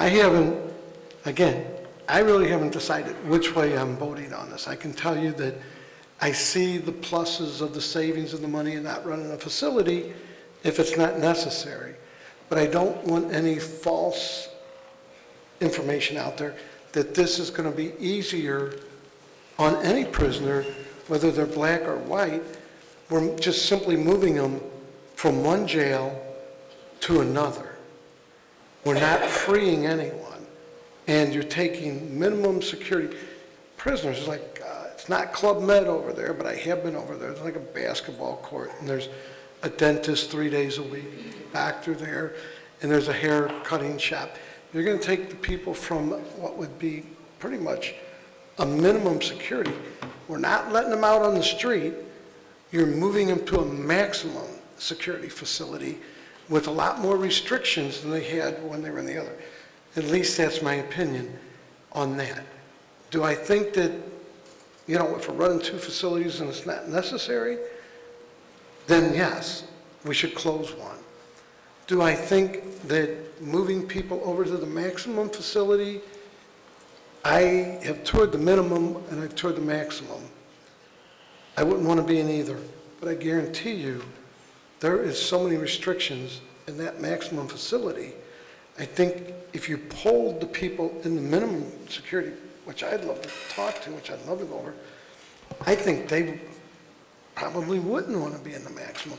These are just my thoughts. And again, I am very open to how I'm going to vote on this. I just want to make sure that everybody understands that if we choose not to vote on the budget, everything that we work for, whether it's grass cutting in your neighborhood or anything like that, that we get into the budget, it goes away. The budget will go into effect on the 1st of July as it's presented to us. Everything we fight for, whether it's grass cutting in certain areas, whether it's adding NSOs, whether it's public safety issues that are not in the budget, we lose all that. The budget still passes. It will still pass with the money going to the MSI and to the Justice Center. I just want to clarify all that. This calls for the not passing or not voting for the budget, which isn't really the answer. Right now, I'm trying to deal with the homeless issues. In fact, they're going to have 110 homeless people up here next Friday at 8 o'clock in the morning trying to help work on the homeless issue. I think we should be doing a lot to help the people that are in our facilities. But I just wanted to clarify, I'm not taking a position. I'm just wanting to clarify, and whoever's laughing is very wrong. I'm not taking a position. I'm just stating facts. We're not freeing anybody. We're moving them from one facility to another. And then we're taking the federal prisoners and we're moving them from one facility to another. This only saves the city money. It does not help anybody in the criminal justice system. They're still going to be in the criminal justice system. My best understanding of this, that it just takes prisoners from one place to another. But we will save money as a city, so we can say, great. And there's no guarantee that the budget is going to take that $11 million or $12 million savings and put it toward anything other than something that they want to. But I do think we, as stewards of an elected official, we have a responsibility to the taxpayers. So you believe it's okay to house the prisoners in another facility as long as we save money for the city? I think that all prisoners should be safe. It is the responsibility of the city, if there are city prisoners in the state. That is one of the responsibilities because they are under city and state supervision to be safe. So my answer is, if they're not safe, then the city and state are not doing their job. However, we do have a responsibility to save the city money. And so that's the number one thing. Number one, that's our number one responsibility is to not waste taxpayers' money. It is not our money. It is the taxpayers' money. And when we can save the taxpayers some money, we should save it and then do whatever we want, decide to do with it later. But don't waste, all I'm saying, let's save the taxpayers' money. So what I'm saying is this does nothing to help the people in the jail. I believe that we need to do more. I go over there. Me and John, Alderman Muhammad, we go to the workhouse. We're out there working with the homeless people weekly. We've been the strongest. 6 years ago, I was the strongest one against Dale Glass and have put things in that have made positive changes in the system. And I do think we have to do more for the people in there.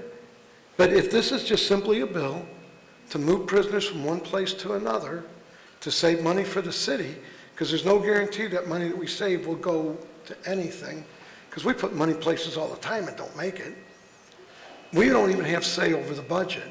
So if this is just simply a bill to save money for the city, then it's a great bill.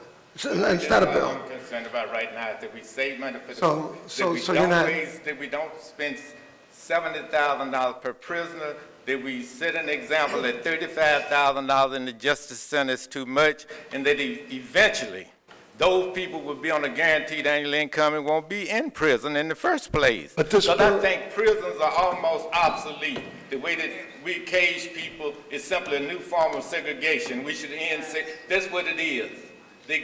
That's what prisons are right now, and they sweep up the majority of black people. Well, let's stay. That's what, I mean, those are the facts. I didn't make this up. If you go to the workout, you're gonna see the majority of black people there. If you go to the state prison, we are 10% or 15% of the population, almost 50% of the prison population. So therefore, it is a way of the new Jim Crow is simply segregation. It does no good, and we spend $50,000 at the state level, and all that money is coming out of taxpayers' money. And we need to close down most of these prisons that we have open in the first place, and this would be just a start.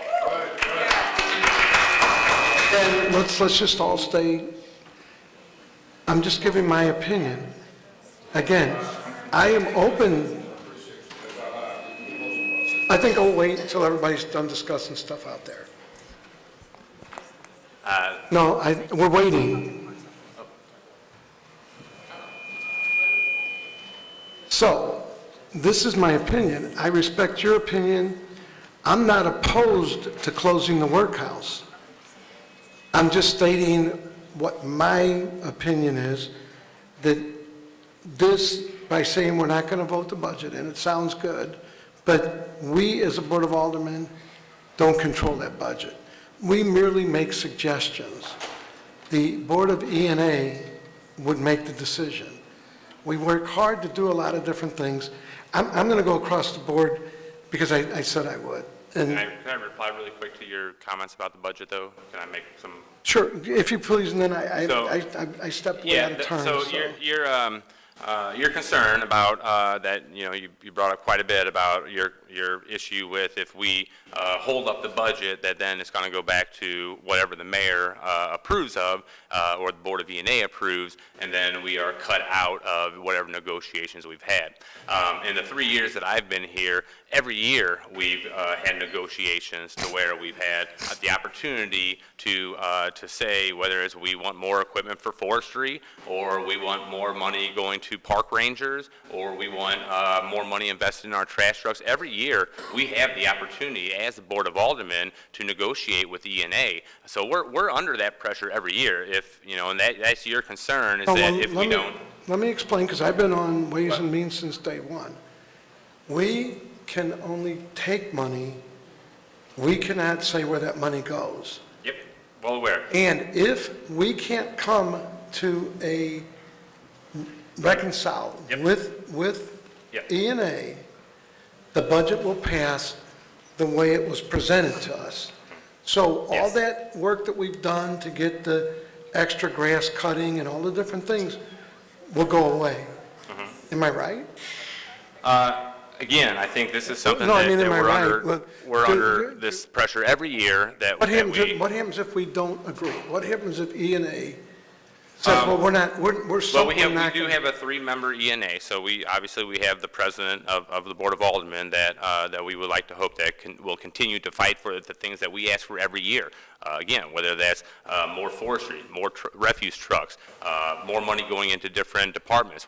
Those are the things that our president is fighting for us for every year. I will also mention, too, that in this 3-person Board of E&A, one of the other members, the Comptroller Darlene Green, she has come out in support of this resolution. She has come out in support of closing the workhouse as well. So if we have two members of the E&A that are fighting for what we are asking for, then I think that your concern that all of a sudden we're at deadlock and nothing gets approved is but that's fair, but it is possible, right? I understand that. I also would like to mention, though, if you do look at the resolution 205, that in that last now therefore be resolved, that it says that the Board of Aldermen advised that the Board of E&A does not approve the budget that includes fully operating the MSI. So we're saying, we understand that there is a potential that we can come to an impasse with the mayor's office over what the numbers look like or how this, the budget can be allocated. But we're saying, let's start coming up with this program, this plan. We're not asking that on July when we have the budget that we're unlocking the doors, letting everyone out and turning the lights off. We're not proposing that. We're saying that we don't want this workhouse fully funded.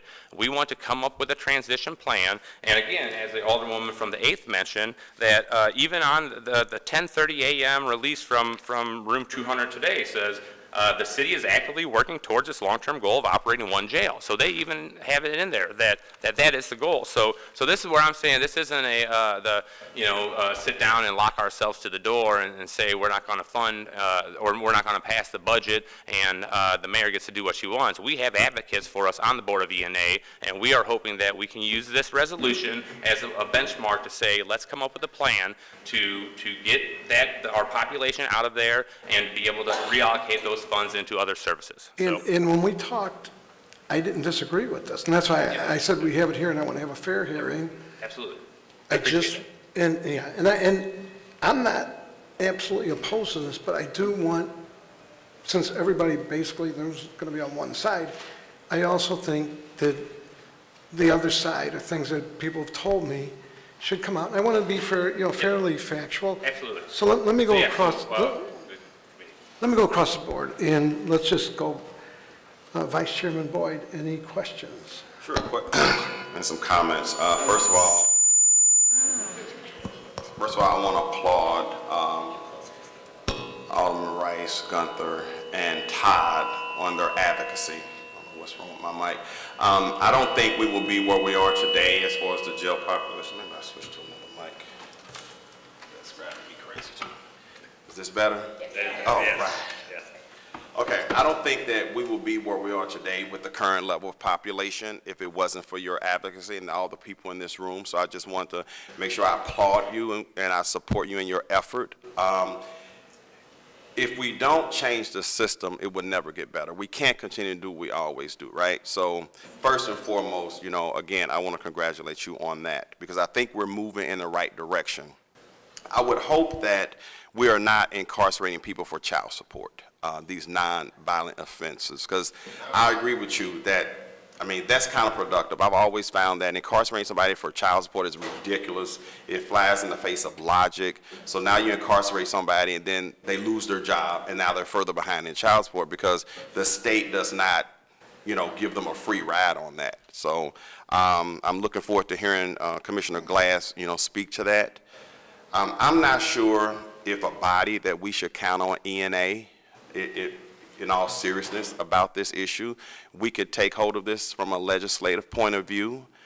The president could assign a special committee to work on closing the workhouse and see what makes sense. Maybe it gets to the point where it's to be closed, maybe not be closed, but at least you can have someone on the inside working on this issue in collaboration with all the good work that's been done so far. Here's one of the things I'm excited about. Last year, with the support of my colleagues, I was able to pass the Criminal Justice Coordinating Council bill, which created this council that I would tell you is doing phenomenal work. I believe they were here a week or two ago talking to the committee. I had them at my ward meeting last night, and it was very timely that we're having this discussion today. And they talked about some of the things that you're talking about, Alderman Rice, the pre-trial. That's imperative. And I just want to read some of the stuff they're talking about as far as what would make, and maybe you would agree with it. So they talked about a comprehensive pretrial service program will have the following operational elements. Number one, screening of every person arrested and booked into the county jail. Interview and investigation of information prior to the defendant's first appearance before a judge. Use of research-based risk assessment instruments that guide appropriate release decisions and supervision conditions to assure a return to court. And if that had happened, maybe we wouldn't have had the unfortunate incident of the spouse that was killed. And I'm glad that you cleared that up, because I know a lot of people that were frustrated with the nonprofit and felt like it was their fault, and it wasn't really their fault. It was a fault of the system, and that's why we have to change the system. Number 4, supervision of pretrial conditions, regular reports to the court on both positive and negative outcomes, and a reminder of court days shortly before it occurs, as you said. So I just want to encourage people that, you know, this council is currently working on those initiatives, and hopefully we will get to the point where we can close MSI and save money and put money where it's better used. So I just want to say that, you know, to be encouraging, because this council is phenomenal. I mean, I think the city of St. Louis, we have it more unique than any county. First of all, we have the first one in the state of Missouri, and it's operating, from my understanding, better than most across the whole country. So St. Louis, you know, the Board of Aldermen should, you know, applaud itself for that. So we're moving in the right direction. You talked about diversion program, and I know the circuit attorney has a diversion program. I haven't gotten an update on how well it's working. Are you familiar with how it's working? Could you, from your perspective? From the conversations that I've had, it is not nearly as robust as it needs to be. There are different types of courts that we can be putting people, mental health, drug abuse, substance abuse. You know, there are different ways to address those things. I don't think we're quite there yet. I think that is part of where the circuit attorney wants to go with that, but I don't think we're quite there. We're not where we need to be on that, but it's absolutely a key piece of the puzzle. Okay, thank you. Also, I was told last night that we actually have a 24/7 bail program, so people don't have to wait. Good. As long as the next day. And Judge Mullen, if I said his name right, he's kind of chairing this committee. They were adamant about making sure that they get people in and out So, of the right. system, and not have somebody pay bail, and it takes 2 days to get out of jail. Right, yeah, and if I could, that is new. The 24-hour bail payment system is new, but we're still not setting bail 24/7. We're not, the prosecutor's not deciding whether or not people even need bail hearings yet. So there are some people that are released on their own recognizance. Okay. And that could be done 24/7 as well, and that piece is not yet done. Okay. Most people that know me know I'm pretty process-oriented, and I would like, you know, to see, you know, the Close the Workhouse group someone work with the CJCC, the Criminal Justice Coordinating Council, to get looped in on how they can make that system a better system. I think it's important that they have a seat at the table, and I know Debbie Allen would welcome that, because most of the partners that they work with are from city agencies and members of organizations out in the community. Sure, and the one thing I will say, some of the pushback we got on that bill on the Criminal Justice Coordinating Council was that there were not enough seats for community organizers on the council itself. I know that the committees are hearing from different groups, and that some of our groups have had input on the committees, but they not on the council itself. So the public defender is there, we have someone from the health department there as an advocate, but these groups themselves do not have seats on the table. So and the more outreach they can do, when Debbie presented last week was the first we'd learned that the Board of Aldermen has a seat on that council as well that is currently unfilled. So we need to get someone on that as well. Right. I'm certainly open to amending the bill. I think it's important to let it run a year and see if we're going to fix it and make it better. You know, let's, you know, make sure we know all the nuances, and I think that's a good idea, you know, to put somebody that's more boots on the ground and hands-on with the community on that council. So I support you in that. Let's not forget the power in our vote as aldermen. I really think that it's worth consideration to have some kind of special committee, even if it came out of public safety, to really explore all the options on, you know, how we can move toward closing the workhouse. I'm not sure if we can, quote unquote, put demands on ENA that they should. We could take the power within our own hands at the end of the day. We have to be mindful of the budget process. I believe we have 90 days before it hits the Board of Aldermen. I think by ordinance May 1st, it needs to be at the Board of Aldermen, so that means there's only 90 days. So I want to make sure that we're realistic in our expectations as far as if ENA can put a budget together that defunds the workhouse. But I did hear you, Alderman Gunther, say, let's not fully fund it. Let's just make sure we're not fully funding it. So there's some room to work with this. So anyway, those are my comments and questions, and I appreciate and applaud the work that you're doing, and I'm hopeful that we're moving in the right direction. Thank you. Thank you, Alderwoman Alderman. to the 100. Thank you, Mr. Chairman and members of the committee. Unlike my colleague from the 22nd, I don't know if I truly applaud the work that's being done. First, I'll start by saying that it seems like we're dealing with a lot of different issues. You all are tying just prison reform, justice reform in and of itself into closing the workhouse, and that's an issue that shouldn't be done like that. Our leadership, Dale Glass, has a breadth of knowledge. He probably was working in criminology before any of us was born. I mean, he worked at MECC. I worked for him at the prison as a prison guard, so we know all about correctional standards and all of that stuff. I mean, it's not just as simple as people think it is. You wouldn't want somebody who steals at Family Dollar to be housed with the murderer. So there are certain things you have to do based on correctional standards, so it just wouldn't be that easy to do it like that. I applaud the efforts for like the bail reform stuff. I mean, and I can't keep saying this enough. Those black and brown people who are disproportionately incarcerated more than any race of people, those are our family members. Those are people from our community. So although I think that there is some current concern about it, I just have a problem with, no disrespect, we have tenured, seasoned black, all the people who've been down here much longer than you all have, and you feel it's your job to lead the charge on helping our community. That's disrespectful. And you all have for so long now, thought that you are doing what's in the best interest of people of color when you sit down here and vote no against everything in North St. Louis. You vote no for us having representation when you want to reduce the Board of Aldermen. So you can have some of these people bamboozled on what your true feelings are about just helping people of color in general, but I see through you, and every chance I get, I'm going to expose you. Thirdly, probably, Alderman Todd, he's somebody who's been around a long time. He's been a champion for change all of his days, but you cannot equate closing the workhouse with all this reform. We know we need reforms. We know that, and we work hard every day. Like I said, those are our family members incarcerated. So although he was added to it, and he called me about this months ago on how he feels about it, I mean, he comes from our community. He knows that some people need to be locked up. I'm sorry. I don't care how you try to cut it.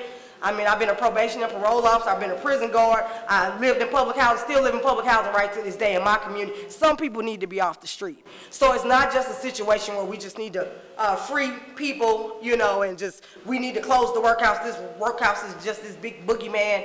If it's feasible, yes, we'll do it. If we can house them in a certain section where they are not these high-level offenders from the people who actually are facing 30, 40, 50 years, then yes, we do that. But to just sit up here and think you can hardcore press ENA and think that, okay, if we pull the money back, then that compels them to do something. No, it doesn't. They can pull that money back, and we still won't get the services that you all claim we should be getting. The direct route for me would be to lean on your state officials and get more money put in the budget to reduce recidivism, to offer all these programs to deal with the mental illness compartment of everything that's going on with offenders. But to think that you can wrap it all up in one and everybody has this fixation on closing the workhouse, that's not the magic bullet. That's not how you do it. And I'm a black woman in my community, and I know that some of those people that live in my community need to be incarcerated. I'm sorry. So yes, we don't have people in there who have violated city ordinances anymore.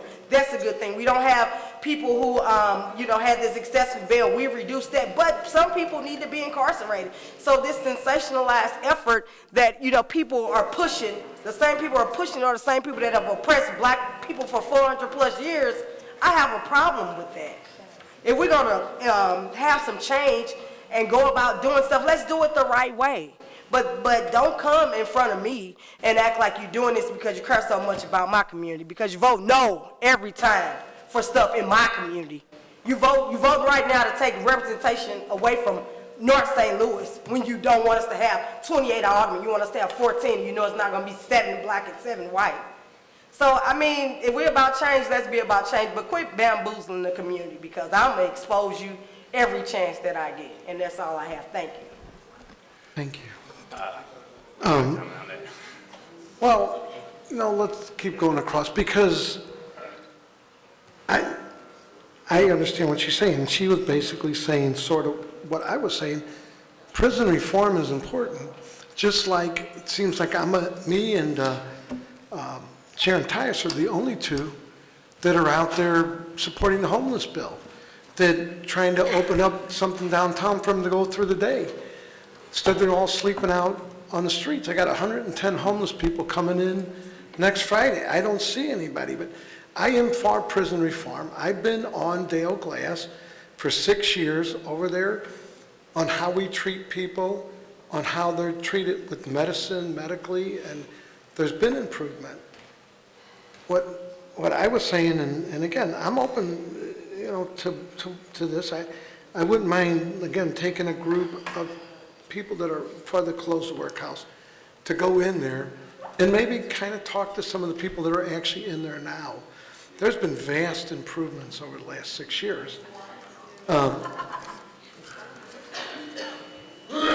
If you want to come up and talk, you can wait until it's your turn, and you can come up and say whatever you want. Go to the next. We're gonna. That's fine. And again, we're using this day for Alderwoman testimony Pam and Boyd. questions, so I. I'm sorry, let's see what it is. Yeah, Alderwoman Pam Boyd. I've been I have been speaking with Alderman Gunther in regards to this. And ironically, I sat down and I've been dissecting the pamphlet you all had put out, the booklet. And I told him that I've been starting collecting questions. And I'm the type of person that I like to get all the information before I make decisions. I haven't made a decision one way or the other, but I do know that I have been talking to people that have been incarcerated. That, as Alderwoman Hubbard said, it lives in my area. And so I've talked to the ones that are homeless that's been incarcerated, to the ones that have done burglaries or for whatever charges.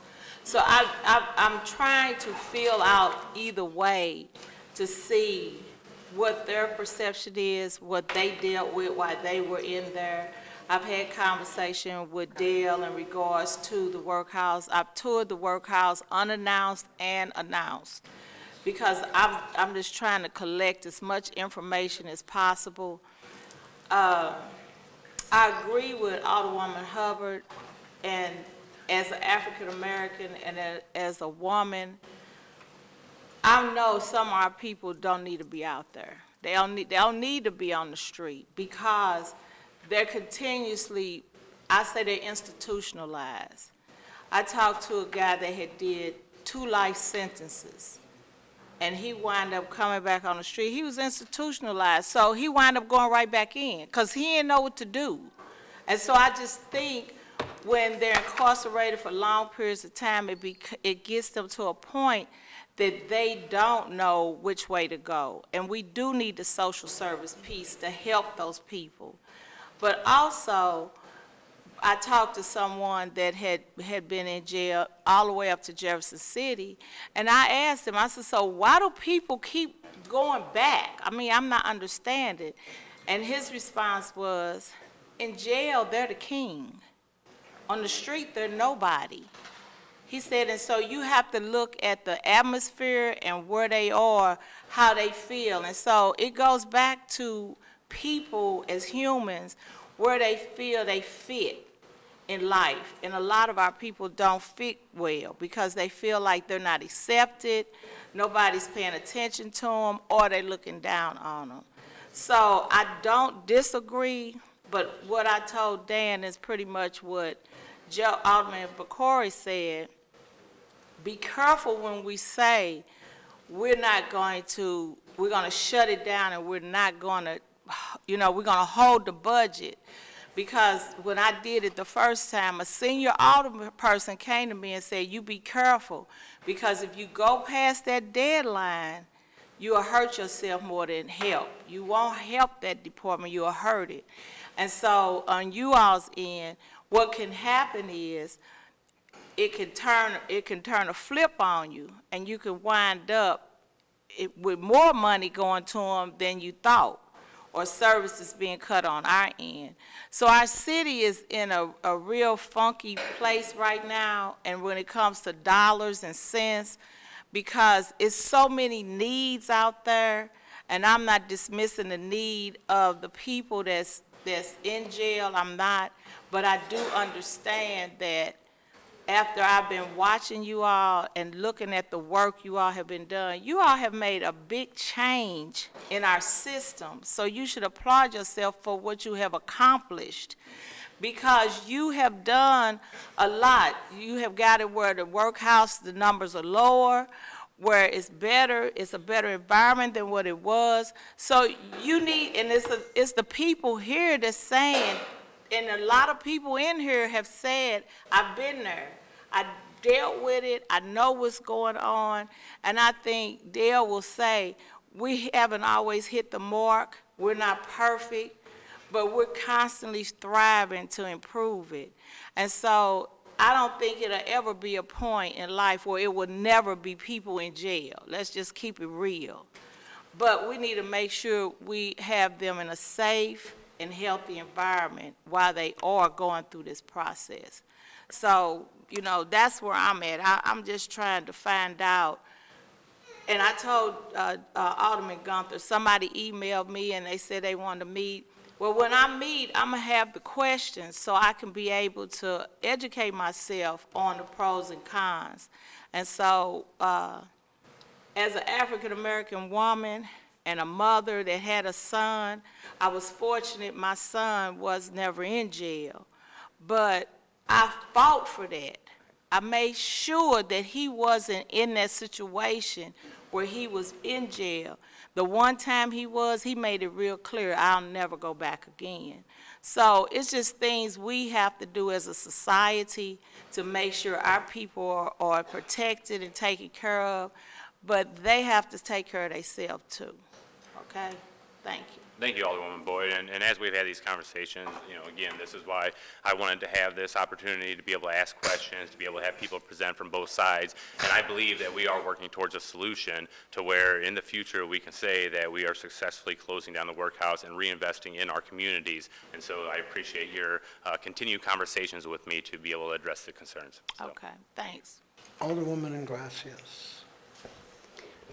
Thank you, Alderman Gunther and Rice and the Close the Workhouse group. I'm almost at a loss for words. I want to be extremely sensitive to the fact that I'm a white woman and I can't speak for people of color, but I can be an ally. And the adversarial nature of the relationships down here at the board between black and white aldermen are absolutely heartbreaking and are doing a huge disservice to the residents of our community. We have got to figure out a way to work together for the best interest of our most vulnerable populations, and those are the people who are sitting in the workhouse right now in the Criminal Justice Center. And however, Alderman Hubbard, if I can be helpful, I want to be thoughtful about relationships, but just because I'm a white woman, I don't think it's fair for me to not be able to move issues of racial equity forward. Just as I don't think Dan Gunther has worked on issues with respect to women's rights. We have to be able to work together to move these issues forward. And Alderwoman, if there's a way that I can help bridge some of and repair those relationships, I'm 100% on board to do that. I realize that St. Louis has a completely awful and nefarious racial history, and I think it's much different than a lot of places in the country, and I'm assuming that's why these issues are bubbling below the surface a lot of the times. But until we have honest conversations about how to move forward together, we're going to be stuck in the same place over and over again. So I don't have any comments other than I'm supportive of the movement forward on closing the workhouse. I commend you both being up here. It's not easy to be in the hot seat, and the work of everybody with respect to close the workhouse. Thank you. I'm going to make a quick comment just based off that. I can tell you, if there's a gap, it's because there are some people that don't want to look at both sides. If you look at a lot of the board bills, that I have my name on, John Muhammad has his name on, I work well with the caucus, and I know what she's talking about, and it's the Alderwoman Hubbard. When they did the going to 14 wards, money was spent in South St. Louis, a lot of misinformation was put out, no money was spent in North St. Louis, none. In fact, intentionally, at least in my opinion, voters north were asked, kind of left out of the vote. The caucus as a whole, beside myself and Brett and Orion, have said, this has failed 4 times in the past, it passed once, it should go back for a vote. Other than myself and Brett and Orion, no other white alderman feels that way. They say, well, the people voted. I get where it's... Stay with Resolution 205? Can we stay with that? I'm the chairman, I'll run the meeting. Thank you. I'm talking about what's going on. When you become chairman, you can run a meeting. I appreciate that. I just I'm explaining, bill. okay. So, I am absolutely for, just as an understanding, prison reform. I've been over the workhouse. I would like to see them do more programs there. I'm for program reform. I have not made a decision which way I'm going to close this because I have my concerns, which I voiced, putting nonviolent with violent. This does not help people to get out. In fact, actually, I would like to see if the workhouse stays open, I would love to see more programs. I would love to see them growing a garden outside. I would love them to see more things so that when they do get out, whether it's a GED program or any of the things that would help them. So I just want you to understand, I am not against closing the workhouse, but if it's strictly an economic thing, because this does nothing for prisoner reform that I know of. So I'm going to go ahead and we're going to go to public testimony. I'm sorry. Yeah. I'm going to let the mayor's chief of staff talk, and then we're going to go to public comments. And just understand, I am 100% for prison reform. And I'm not opposed to closing the workhouse.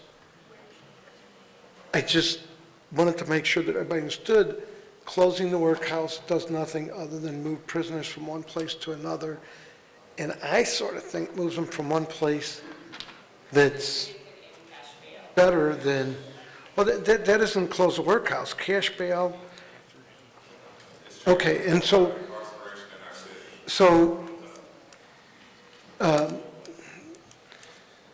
Chief of Staff Conway, you can come up, and then after that, we're going to start with Kayla Reed, and we're going to go down the list. And I promise to be polite and as understanding, and I understand what we're doing. I only ask that you understand where I'm at, and I just want to make sure everybody gets an idea. Chairman, I've got some handouts. If you want to give, and then I can kind of walk you through this. Oh, wait a minute. Mary, you going to act as clerk? No, we'll just have you pass it. And this. I have to go get some reading glasses. Oh, that's fine.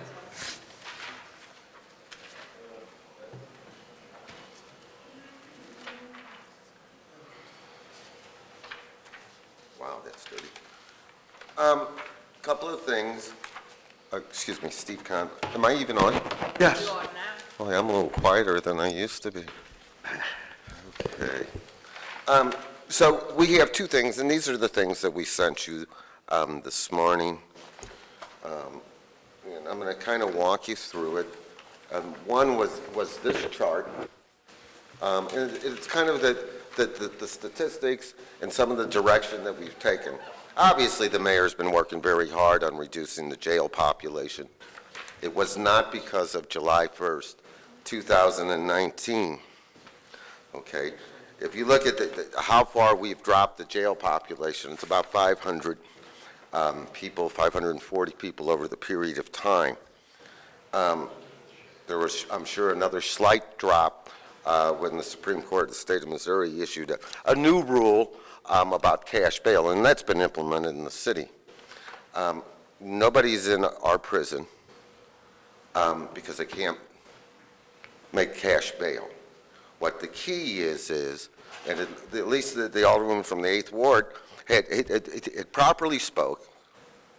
Those individuals are in jail because the prosecutor or a judge has determined that that individual is dangerous to himself or to the community. Those are the people we, you, me, the city, all of us that live here, work here, we don't make that decision. The prosecutors do, and the judge, and they make that determination. And when the Supreme Court changed that rule, that was the determination. I will walk you, I just want to really quickly walk you through the numbers so you can see what the capacities are like. I know someone or two of them that spoke said that we were at only 20% capacity up at the MSI Center. Well, that's just not true. I guess it promotes an agenda, but that's not true. In 2018, the city closed the second floor of the dorm. The city, the mayor, and the commissioner closed the second floor. And then in 2019, they closed the first floor door. So there are no detainees in the dorm. Those beds are not available. What is available are the 4 pods. Originally, when they built them, late 80s, early 90s, for the most part, each of the 4 pods would hold about 110 people.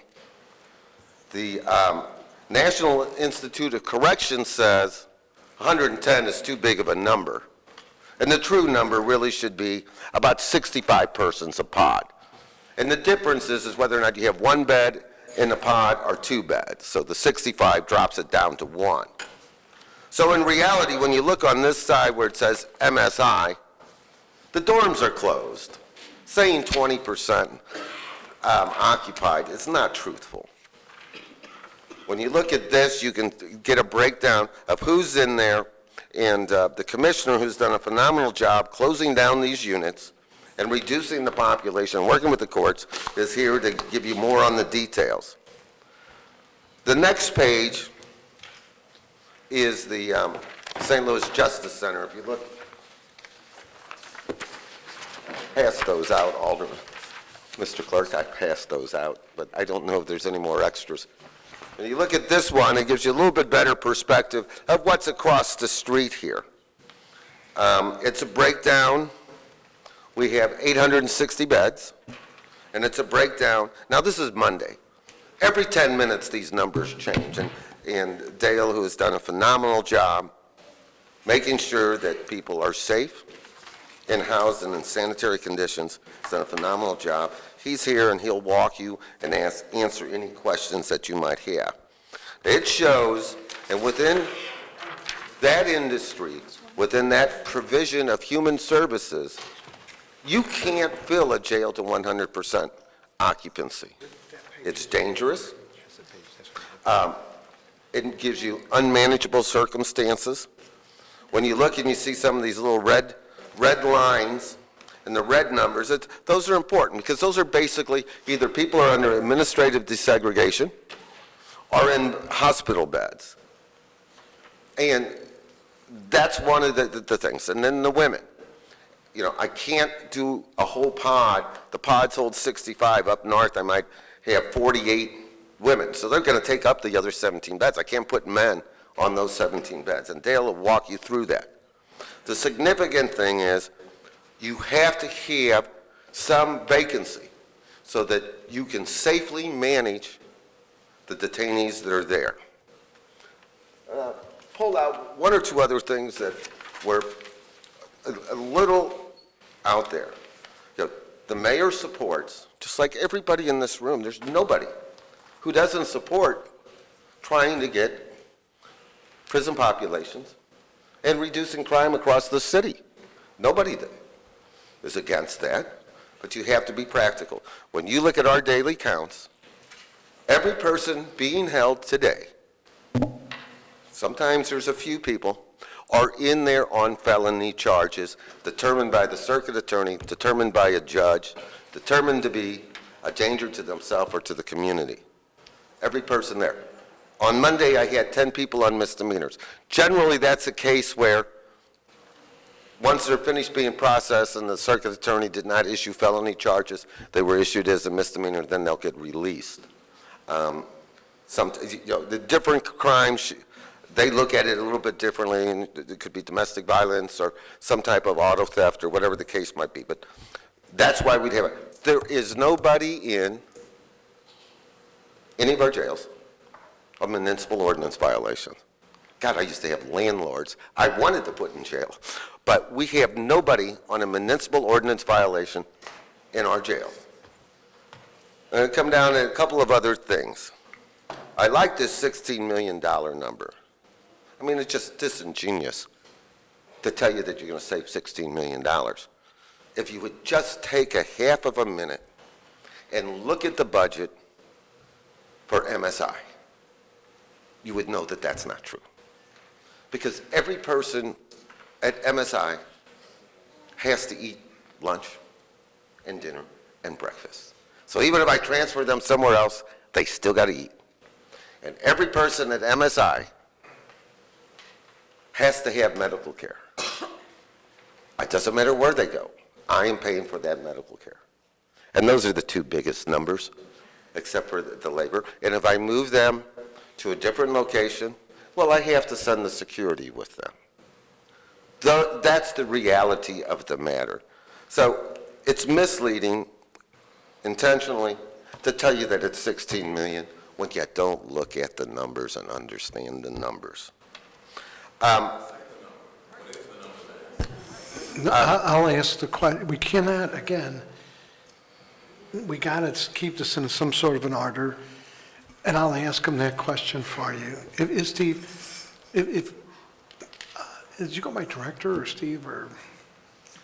Alderman. He's the chief of staff. Chief of staff, okay. You know, I try to get my wife to call me chief, and she won't.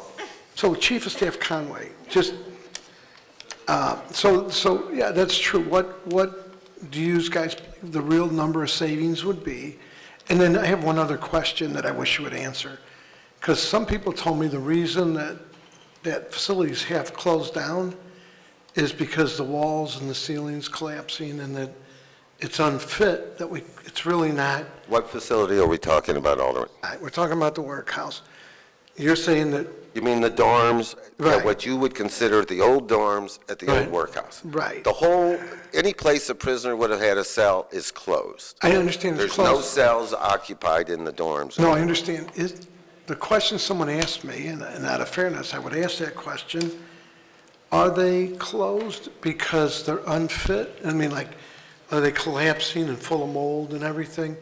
Or are they closed because it's just better to move the population one way or another? Well, and I think Dale can answer it because that's going to be his expertise. Okay.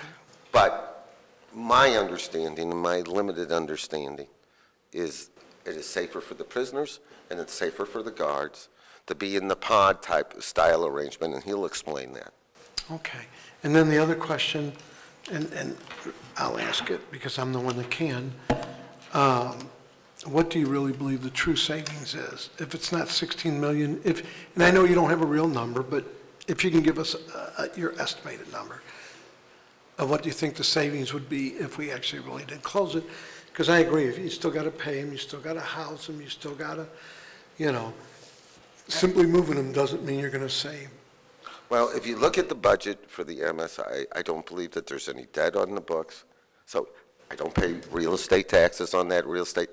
I don't have a lot of costs except for the facility. The pods were done in late 80s, early 90s. We did upgrades over the last couple of years. In the commissioner, he'll be able to go over that. But the real savings, that's what they're asking. I have to pay some cost right. to maintain these individuals, what the judges. I know you're not an expert. I'm just, if you were to guess. Well, tell me where you want to send them. No, I mean, no, so if we take. If I know that if they're going somewhere, I could tell you what the So cost. if we move them, so if we get rid of the federal prisoners, I understand we lose money there, we don't lose money, it's whatever, and we move the prisoners from the workhouse to the Justice Center, Okay, so, what would you estimate closing the workhouse, not having any prisoners, you're still gonna have the same amount of prisoners, we're just moving them over, I agree with you. We still gotta feed them, we still gotta medically take care of them, we still have the guards that are gonna have to come over. If you were to guess, because I don't, and if I would have known, I would have brought my budget book. But if you were to guess, what do you really think is the real number, 5,000 or 6,000 savings, or a million, I mean, I'm sorry? okay, so, it's poorly misinformed about the federal prisoners. And I think in this, we actually identify what's so misleading. 105 of those 235 federal prisoners also have state charges. So the U.S. attorney didn't handle usually the federal charge part of it. They're being held for state charges. So it's not 235.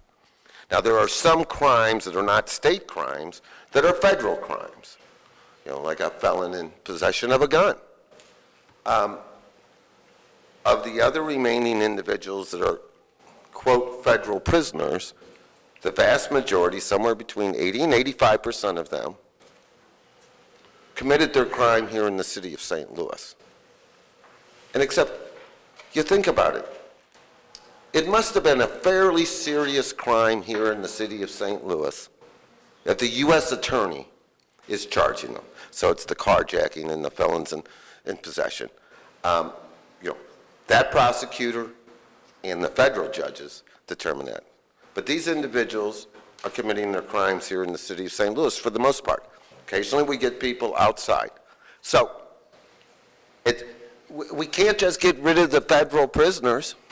Well, I know. Okay, because they've been charged with state charges, so even if the feds drop all their charges, they still have state charges. So, like when you shoot someone on the street corner, and you're a felon in possession of a gun, okay, so the person's been shot, the U.S. attorney, they're doing us a little bit of a favor. They're prosecuting for a felon in possession of a gun, and then the state will plead them out probably in concurrent sentences. You are a great politician.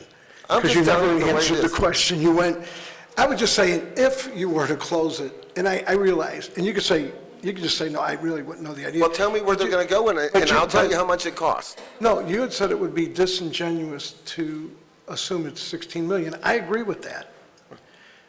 Do you have any kind of just a guess? I mean, do you think that number would be closer to 5 million? If you don't, it's okay, because I don't. I would have to study my books and look at a lot of factors, but. Right, and you look at the book, but if I have right now, and I don't know what it is today, and my good friend is going to tell you that, but I have the one thing, and he'll tell you a little bit about, that he has cut back, because the nice thing is in 2019, we closed down the first floor of the dorm. The year before, we closed the second floor of the dorm. So he continues to cut back on the guards that he needs. So he will have guards for that population. So we're more than happy to get more of the details, but the easiest way is you tell me where they go. I can tell you how much you can save or lose. I'll tell you what, I will try to have because we're going to do another one of these, I'll try to have the sponsors of the bill work with you so that we can answer that young lady's question that's out there as far as what the Because actual it's important savings to the might mayor, be. because she has worked so hard to get these populations down, to make sure that nobody is in there on a misdemeanor or a municipal charge. She started, the coordinating council to make sure that the various people in our law enforcement agencies are all working together. These are the important things to do that the mayor has done This population, again, did not drop from July 1st of 2019. These are things that have been going on for way more than the last week. This has been a benchmark of this mayor. Her goal would be to have one, okay? We have to get there, but as a practical matter, we've done these things. We will see how things go. I mean, if we could correct the gun laws in the state of Missouri, we'd be in way better shape. I'm all for that, too. I would say, if did you have more you want? And let me go across the committee.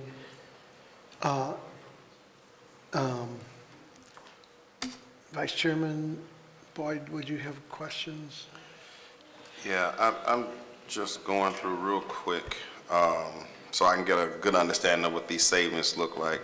So I'm looking at the budget, and it looks like based on average of 584 prisoners, I want to take that back. Fiscal year 19, based on 541, we spent about 1.2 million for meals. Inmate medical costs is 1.3 million. We spent about a little over 10.5 million for personnel services, 264,000 for supplies, 9,000 for equipment. Contractual services is over 5 million. So we're way over $16 million to fund it. What I thought was interesting is, where are the fixed costs for utilities? That's not part of the budget? We'll ask Dale, but a couple of things I will point out. That was last year's budget, but the commissioner has worked. That originally would have incorporated the individuals that would have been on the first floor of the dorm. And as we close down these, and he will tell you, because he's done a phenomenal job over there, as he closed down these and gets them compacted into just the pods, we have a tremendous amount of savings. And that's his thunder. He is doing a good job. So I'm going to let him talk about that. Okay, but you're right, that was 19, but 20, there's only a difference of 200-some thousand. Right, but we still had, in my notes, we closed that first floor dorm. Right, he could speak to that. I guess I was just wondering how the utilities expensed. That was kind of odd that we don't include utility. Or is that within the city budget overall? It's just a utility line item that covers every building in the city? Okay, he's shaking his head, yes, okay, got it. But we could get some cost savings if it was closed from utility. But I agree with you that a lot of the personnel costs and other costs, when you shift them over, you're pretty much just taking everybody in their conditions and situations over to the Justice Center. So I think this is timely. I look forward to seeing how we can realistically, what the real numbers look like. That's why I'm advocating for, everybody sitting down with the Criminal Justice Coordinating Council where everybody can have the same set of facts. Because I know sometimes it's kind of hard when you're on the outside to get the hardcore data that you may be looking for, so we kind of speculate.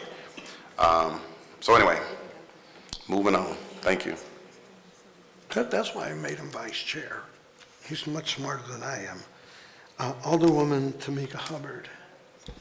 Thank you, Mr. Chairman. I just have, I guess, one question. So, of the number of inmates that are currently at MSI, so capacity-wise, even if like you were to build a separate section or whatever, could they even like hold our average number of inmates at MSI at the Justice Center? Would that even be feasible? And I'm going to ask the commissioner to address it. The one concept, but it costs money, is longer term, there's space to actually add on over here or to build to get to a larger capacity. But that's something longer term. And I know that they've talked about it. I don't know how much the commissioner has, but that is his bailiwick, and we listen to him. We're going to bring him up for the same question. So. Okay, thank you. Alderwoman Pam Boyd. No. Alderwoman Clark Hubbard. No question. I will, Alderwoman Rice or Alderman Gunther or anyone over there, the alderman, do you have questions for Conway? And if you do, certainly, you can sit up here and ask. I'm sorry, If you have questions, we'll go ahead and go this. I'm okay. Okay, so Christine, you have questions, Alderwoman Gracias, you have questions? Hi, Mr. Conway. That's a new one. I look for my dad. Feels weird saying it, too. I appreciate the data, and I think we're all obviously working towards the same goal. And so this last sentence in the memo that I think we were sent this morning says the city is actively working towards operating one jail. What is your timeline? Who are the stakeholders with whom you're interacting to make sure that we get to the point where we can operate one jail? And how can we be supportive in that work? I think a lot of times we don't really know what's happening in the mayor's office. I'm happy to hear that you guys are working on this, but I literally had no idea that that was something that was a priority for you. Well, I think that over the last 2 or 3 years, the mayor's been very clear, and we've always done press when we've closed down each unit, even though nobody realized that today over there. You have the budget process. We've been promoting the coordinating council. I mean, we had to fight to get it through the Board of Aldermen to get that. But all of those conversations we had up to this time, we've made it very clear of what the mayor's agenda is, and that's nobody should be in jail or detained unless they belong there. And the most important thing is, everyone keeps saying we. It's not the mayor, it's not the city councilor, it is the circuit attorney and the judges of the 22nd Judiciary that makes that determination of who belongs in jail and not. I guess I appreciate that statement, but I don't think it answered either of my questions, which was what is your timeline and who are the stakeholder groups with whom you're working? They work with everyone. Who's the timeline, they and who's everyone? Okay, if you look at the coordinating council, they're working with all of the various units to develop a strategy, and hopefully, that as we put these things together and we get these numbers. The real key is, since the mayor took office, she's clearly demonstrated her commitment of getting people to work together to get that population down. That chart there on your desk clearly indicates year by year by year these ongoing efforts have reduced that population. Okay, I guess. And the key is, I don't know how many people are going to kill people this weekend. I do not know when the Republicans in Jeff City are going to be convinced to fix the gun laws. Because when we look out there, the vast majority of the crimes that we experience in our city are guns. And I appreciate that. And get, I was the victim of gun violence, so I completely, I get and it. as those things, so it is incapable of determination how many people are going to commit crimes. But when you look at the other efforts that we do, whether it's with SLATE, the workforce development, the summer youth jobs, increasing the recreation funding every single year, those are all meant to get people and address some of the systemic issues that lead to crime.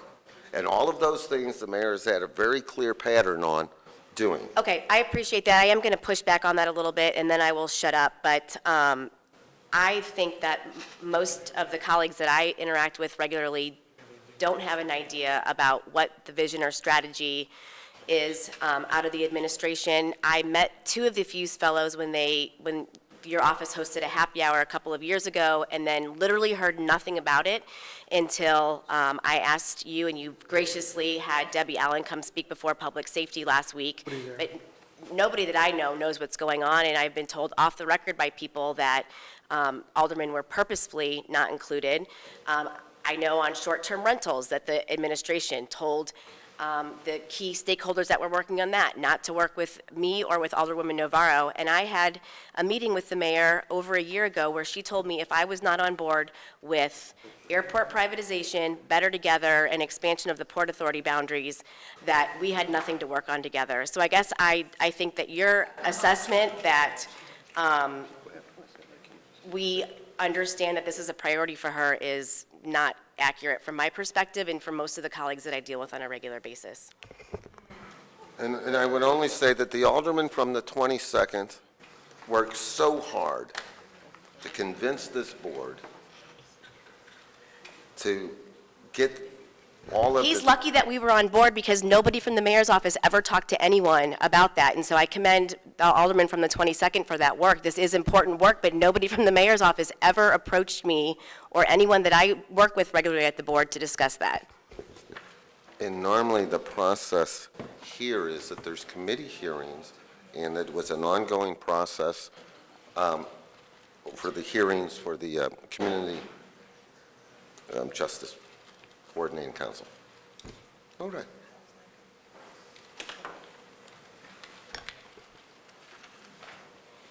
So, Alderman Bosley. Thank you. I'll make this pretty brief. I know everybody's been sitting there long, and we do have other hearings coming up. So because we're not taking a vote on it, I won't go lengthy and go into my thesis and all of this. Just real quick, we keep talking about the money side of this. I'm less interested in the jail reformation part that we keep on talking about. Reason being is there's so many moving parts to that. There are more people that have to be in the room for us to adequately even have that discussion. Realistically, it's too many unanswered questions, too many individuals who are pretty much running that particular department, like the circuit attorney. She runs that on her own. She doesn't necessarily have to right, she's independently elected. I have no control. Right, so the point that I'm making is, when we talk about justice reform and all of those things, I think that's when we kind of get into this red tape and these discussions that really I don't think we should be having without having those individuals who will be a part of those discussions in the room, because it just kind of muddies the water. This is about, from my perspective, saving funds, and I think if we focus on that, if that is the real discussion, if that's what we are saying, we utilize those funds that we can save within the city to help those residents who are really in need, and maybe possibly prevent the people who would possibly end up in a workhouse from ever getting there by, just like you were talking about, utilizing some of those programs that we have as far as our summer program. And we still need a lot more funding in those things. As you know, no matter what we're doing right now, it is failing, of course, because, we still are #1 in homicide and a gang of other things. So what we have isn't working. So we definitely should shake the city up and try something different completely and see what works, because at this particular time, nobody has a concrete plan. Nobody has the answers to the questions that we've been asking for years. Nobody has the solutions. I'm not saying anything bad about the mayor's office or the previous mayor. These are systemic issues that have been around that precede yourself, myself, and the mayor. I'm not going to say that prior mayor didn't help create some of these conditions, because when you have control of the city and you control the budget, you most certainly help create the conditions that follow the decisions that you make, especially when we're talking monetary. So just from all of that, how much does it cost exactly only to run the lights in the workhouse? Running water, running lights. If not one prisoner was there, how much would it cost the city to leave that building sitting by itself and not even tear it down, just to keep the lights on? I'm going to have to ask the commissioner. He'll be up in a minute. Okay, well, so the reason I asked is because if we are 100% sure that it's not $16 million in savings, I just want to see where those dollars are dropping off to, right? And exactly where they are going, how much it is that we can save, period, just based on each individual, line item that goes into what that building takes to run it. So do you have an idea of exactly how much it costs per person? Now, I know we talked about... Well, the population continues, in Commissioner Glass will walk through it, the population continues to decrease. Last year's budget included the funding for, the security and the prisoners. As we reduce the numbers, he has reduced and not replaced security there. So every year... Our guards. I apologize for cutting you, but every year we do see a reduction in the amount of people that are there. The commissioner will be on right behind me. But when you get your budget books this year, when you come back after April, Understood. So you'd be able to see that there's and a you can ask drop, him now right? if he's, because the department heads are filling out their little budget requests right now. Understood, but I just want to make this perfectly clear, that every year, from what you're saying, that we have a decrease in the amount of prisoners that we have inside of that facility, right? Correct. So that And means so- that to some degree, we should be able to see the monetary change from year to year over the last 2 or 3 years. There should be some type of book or record of this is how much money we saved, this is where those dollars went, and that is what we used them for this year. So if we're talking about saving and doing something with the funds that we are saving within the center, we should have some type of track record already on what we're doing. And he'll be able to provide that, but I guess the key thing was when the dorms were the second floor and the first floor, and I think between those two, and I didn't bring all of my notes with me, between the old dorm, well, maybe I do actually have it on here. The old dorm, I don't have the numbers. The two dorms, one had more units than the other, but it was about 400 people a floor. Between the two dorms, when you just close down the second floor, you still have to secure the whole rest of the whole building, you're just on the first floor. So he'll be able to walk you through that and where we'll go.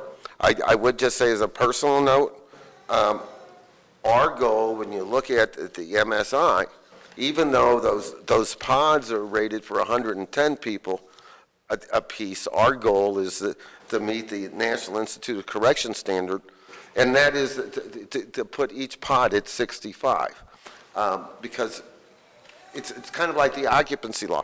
You have to have so many showers, so many beds, so many square feet. That these groups look at that, and he can explain that. So yes, the capacity is 436 of those pods, but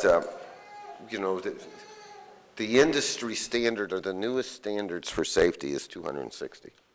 Right, understood. Not, once again, that's we're talking about kind of the,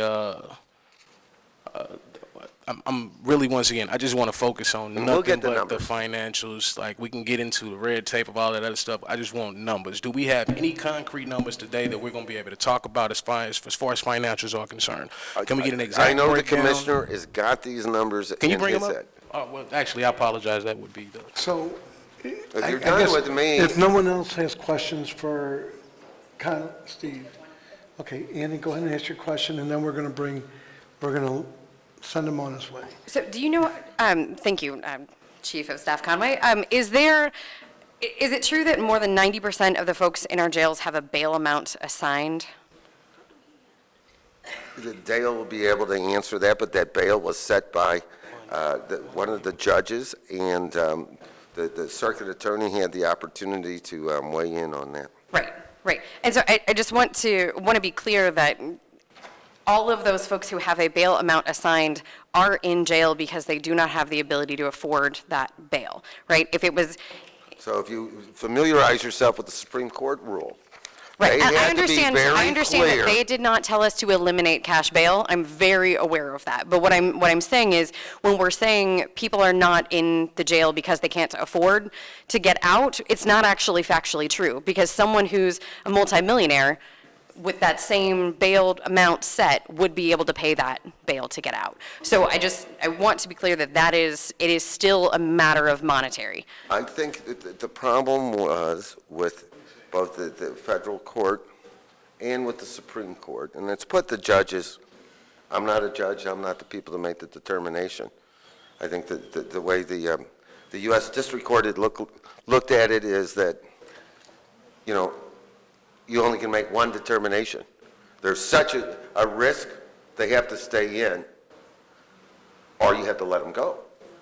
And, that caused some consternation, but they did that in light of the fact, knowing that the Supreme Court rule was coming on July 1st. Well, and they also did that in response to a lawsuit from our city defender saying that people needed to have bail hearings.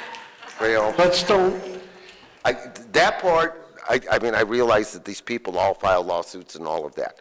We know what the Supreme Court That was an did. order from the court in response to that lawsuit. And it was, and I They were both realize at the that same that's time. the agenda, but the Court of Appeals stayed that order. So when we go back to the Supreme Court, they're the ones that set the standard. It's a newer standard, and it has actually made our judges go back and look at each case by case, and I think that they hurriedly have, I don't know if they've gotten through the whole everybody in the system under the new standard. Sure. All right, thank you. No further questions. Thank you. All right. So if no one else has any questions, I'm going to bring Dale Glass up, and then I promise we're going to hear from everybody else in this room. And I just want to make sure that all the questions that they have of the commissioners, and this will also give you the chance to rebut anything that they say, because you're going to have the last say. You're going to have the last say, which is actually a better spot, because you'll be able to rebut anything that you hear. So. And what I would say is Commissioner Dale Glass, his 40 years, he's done a phenomenal job keeping people safe, keeping health, sanitary conditions, but making sure that everybody is treated fairly and managing our population. We have not had the problems that you would read about in St. Louis County, and he is very, very serious about doing this. And so, I understand, and I have all the respect. I mean, he knows over 6 years I've probably been the biggest pain to him of anybody out there, and I've seen the changes, and I think we're making positive change. Anyway, Commissioner Glass. Yes, You might. I'd like to thank you, Chairman, for You might offering me an already opportunity to speak. answer And some of the questions you might have heard.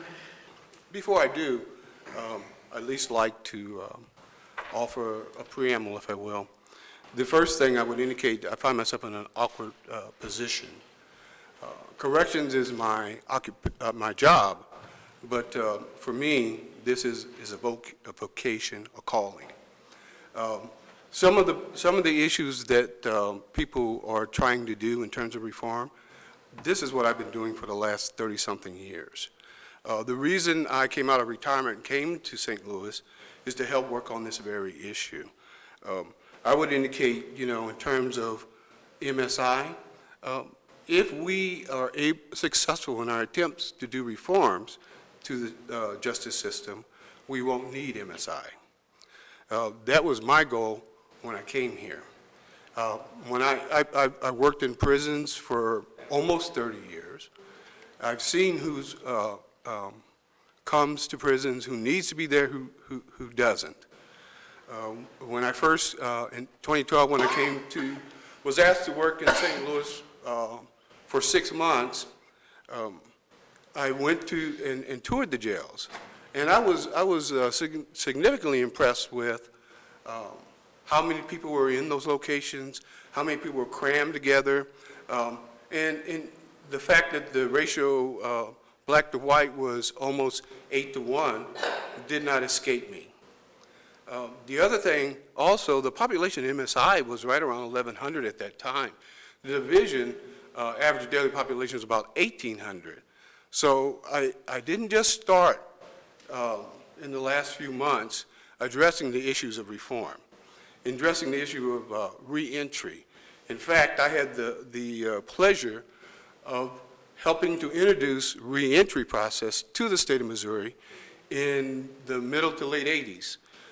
My staff, we were the first ones that did the pilot program that brought it to Missouri Department of Corrections. When I came to St. Louis, they had no such thing. In fact, that program was designed mainly for prisons, and they were trying to use it and see how it would work in prisons. In jails, I mean. There were some issues they had to overcome. We actually, my first week, we applied for a federal grant to assist in that process. Then Director Roth and the mayor were disappointed when we did not get that grant. But I told them it doesn't matter. I don't need the grant. That's what I'm going to do. And so we've made a lot of partnerships in this community to do reform. We address things like education, mental health. I just don't subscribe to the fact that pigmentation is a good predictor of criminal behavior. I would indicate to you the things that everybody's talking about: mental health, substance abuse, medical, homelessness, despair. All those contribute to who we have in the jail. And if we're going to keep trying to lock them up, we're not going to be successful in addressing this community's issue of safety. So I think that from a practical standpoint, you'll find out you'll have to spend money on both at the same time until you make that transition, incarceration, treatment. And you know, I decided to embark upon my third career and look at the issue of, can I help from the jail perspective when they're young and just getting involved, as opposed to prisons. So, Alderman Vaccaro, we speak weekends, evenings, all the time. And I can tell you right now, nobody has to convince me to treat people humanely. No, this isn't, so. I've been doing that for 50 years. What we're here, So what I'll get to what I want to say about this issue in this bill. that's what I'd like to get to. I'm happy about where we are today. I'm happy to see so many people in the community care about the people that are incarcerated. This is a population that is not only underserved, but marginal and most vulnerable. And a lot of people have already written them off. And so for a community to want to be invested in that concern pleases me. Join me. So what I want to address, and my only concern about the bill, because as the administrator, I have a duty and obligation to give you my perspective of what I can manage with the resources I have. So I'm not opposed to it. It's a goal. But I think I achieved that goal by reforms, by addressing those issues. Now here's what I would indicate to you. The number 860 for the population of CJC can be a little misleading in terms of how many beds are available. Those are in fact the number of beds that are in CJC. However, the entire second floor is temporary beds and not for people to live in. So that's included in that equation, as well as the segregation unit, which is temporary beds and not for people to live in. That number comes to 141. The other thing I would like for you to take into your consideration is that, you know, it's not about booking 860 beds. It's about managing the population so that everyone, staff and detainees are safe and the facility is secure. That's my primary responsibility. So I would indicate also that when you're looking at those numbers and you talk, it matters to talk about physical plant capacity versus operational or functional capacity. Those are jargons we use in the business. But those things are important because I had to be able to classify people, determine who can live together. I mean, if a person needs protected custody, that defines a location, an area, and possibly beds.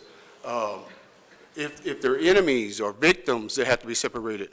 Or court orders that I've received where these four people can't be interacting with each other and having to figure out how do I work that out. All those things are relevant. The goal, I share. I just want you to have the information when you're considering where to go from here and what you're doing.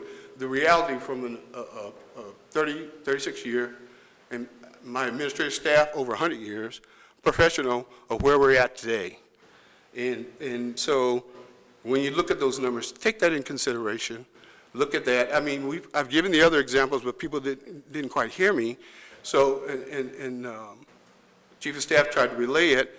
When you talk about simple issues like a certified juvenile that must be separated sight and sound from adults. I have a section that has 8 beds. That's dedicated to that area.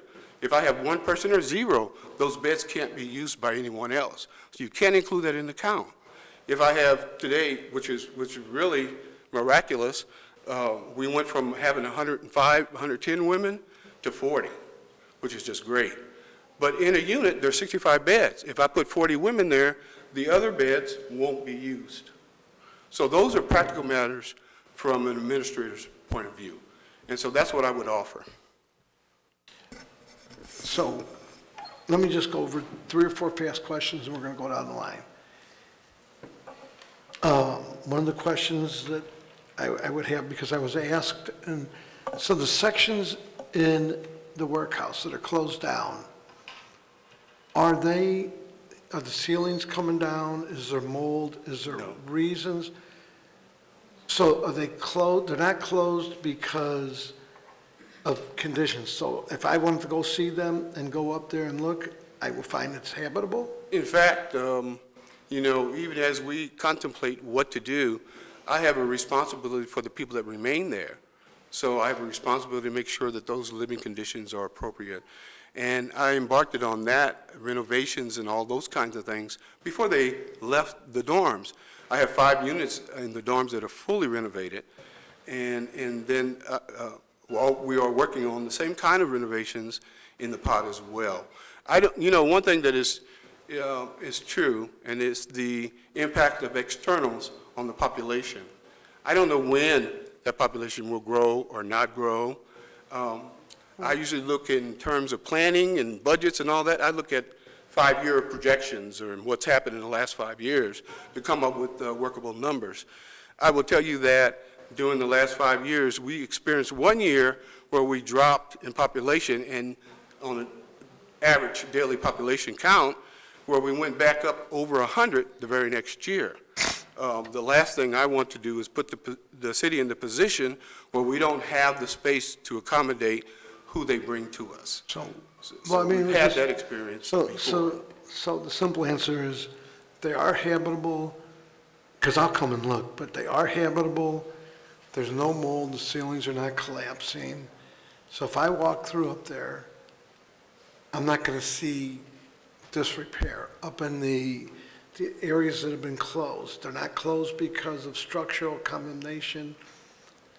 Of course not. So if I Alderman, yourself and several other people have been through the jail. And I got pictures too, and I agree. And I went in the basement, and I went through the kitchen. I agree. I've been in there. I'm asking too that I bring a group through there, and I would hopefully say that there should be no reason I can't bring 5 or 6 people that want to see that closed, because they're under the assumption of how things were 6 years ago. I see the differences, and I was probably your biggest pain, but also probably now one of your The only pain was you were asking me things that were obvious for me to do. Right, and a lot I don't has need been people done. to try to tell me to treat people right. No. And That's what I do. I agree. I've been in there. So I could easily testify to saying that I know the difference from 6 years ago to today. I got pictures. I've been in the bakery and everything. But I really want to We've done many tours. Right. Well, I want to. And with some indifference, I think that before I just say yes to you, I should at least confer with the public safety director on how that works. Where is he today? I'm sorry? Where is he today? I saw him when I walked in. I know he had several meetings, but I think that before I just say yes, I weigh on it. It's not because I'm concerned of what they'll see. But you can get me an answer today? Well, I'll ask him, yes. Okay. And so I would say that But I think the real issue is we incarcerate too many people. No, I don't disagree. That's the issue. And That's at hand. I don't think there's anybody in this room doesn't think we need to. My job is I'm why just we trying do to- incarcerate them is to provide them treatment, programming, help them be successful in the community, and not become involved in our legal system. I was in there. I saw people going to the dentist in there. I saw the people in the hair barber shop. I saw the people going to the doctor, people having their teeth fixed. I saw all that. But I do believe I'd like to have other people see it. I'm going to move on because we've held the people, and I really appreciate it, that want to ask questions. So let me go across the board really quickly. These would be questions to Director Glass. So Vice Chair Boyd. Good afternoon. Good afternoon. First of all, I want to say I really appreciate your work ethic, your passion for the work that you do. It's certainly not glamorous, and you probably get beat up on more than you deserve. But I have a few questions. One you heard earlier, I was concerned about, the question not really overly concerned, but what are the fixed costs for utilities? So the chief of staff probably gave me more credit than I deserve. I don't know what those costs are because they're not a part of my budget.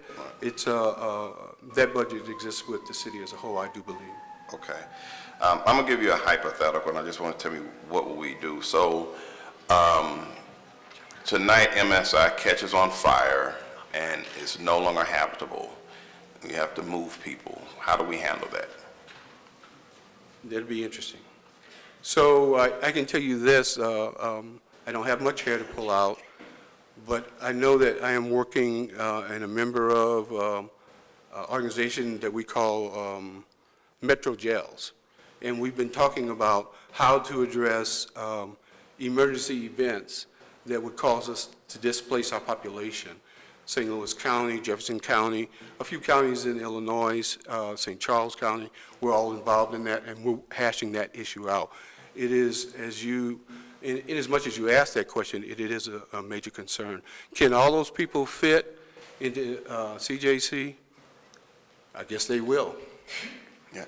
I remember some horrific stories back in the 90s when I think Alderman Sharon Tice was chairman of the Public Safety Committee, and they went to MSI, and it was just people almost sleeping on top of each other, and it was just kind of ridiculous. So I know how we've come a mighty long way, and having only 260 or so people at MSI, to me, is just phenomenal. And again, it speaks to the fact that we're moving in the right direction, and we'll never be perfect for sure.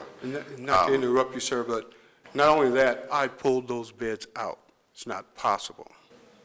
I eliminated. Yeah. And they were sleeping in boats, if I remember. I think I did a tour one time, and they had boats over at the MSI. I haven't been able to find anybody that wants the boats, but I don't use them. Okay, so we definitely don't use those anymore. Okay, based on your statements earlier, with some people have to be segregated, and although maybe you have 100 beds on that particular floor, it just depends on circumstances, court orders, you may not be able to really use them. So how would we, just to make this, I guess, simplistic, but I know it's more complicated, what if we had no choice? What if there's a court order that said you absolutely must shut down MSI by June 30th? You would, how complicated would that be for you over at the Justice Center? It would be a dangerous situation. It was a dangerous situation for both staff and offenders or pretrial detainees.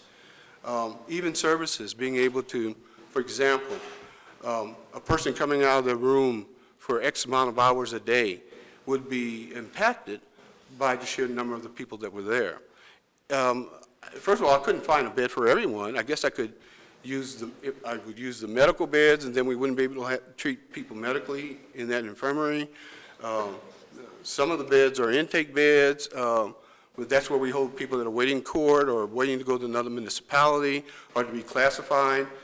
If I filled up those beds, but it's not just about beds, it's about being able to provide showers and facilities.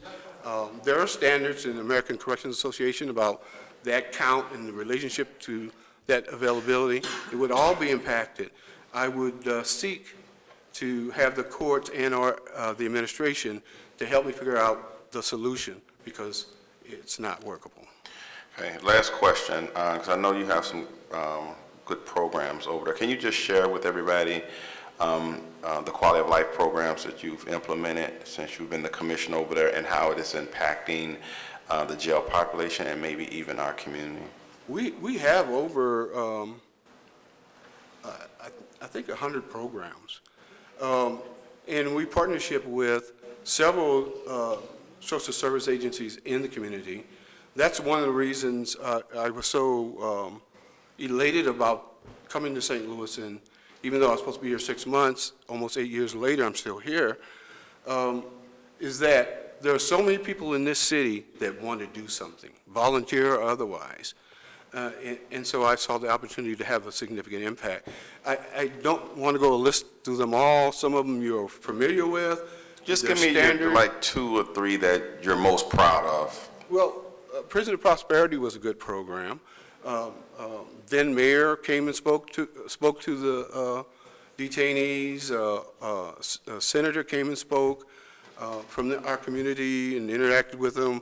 Family was involved. It was a good program. We had graduation. I brought in the parents and kids.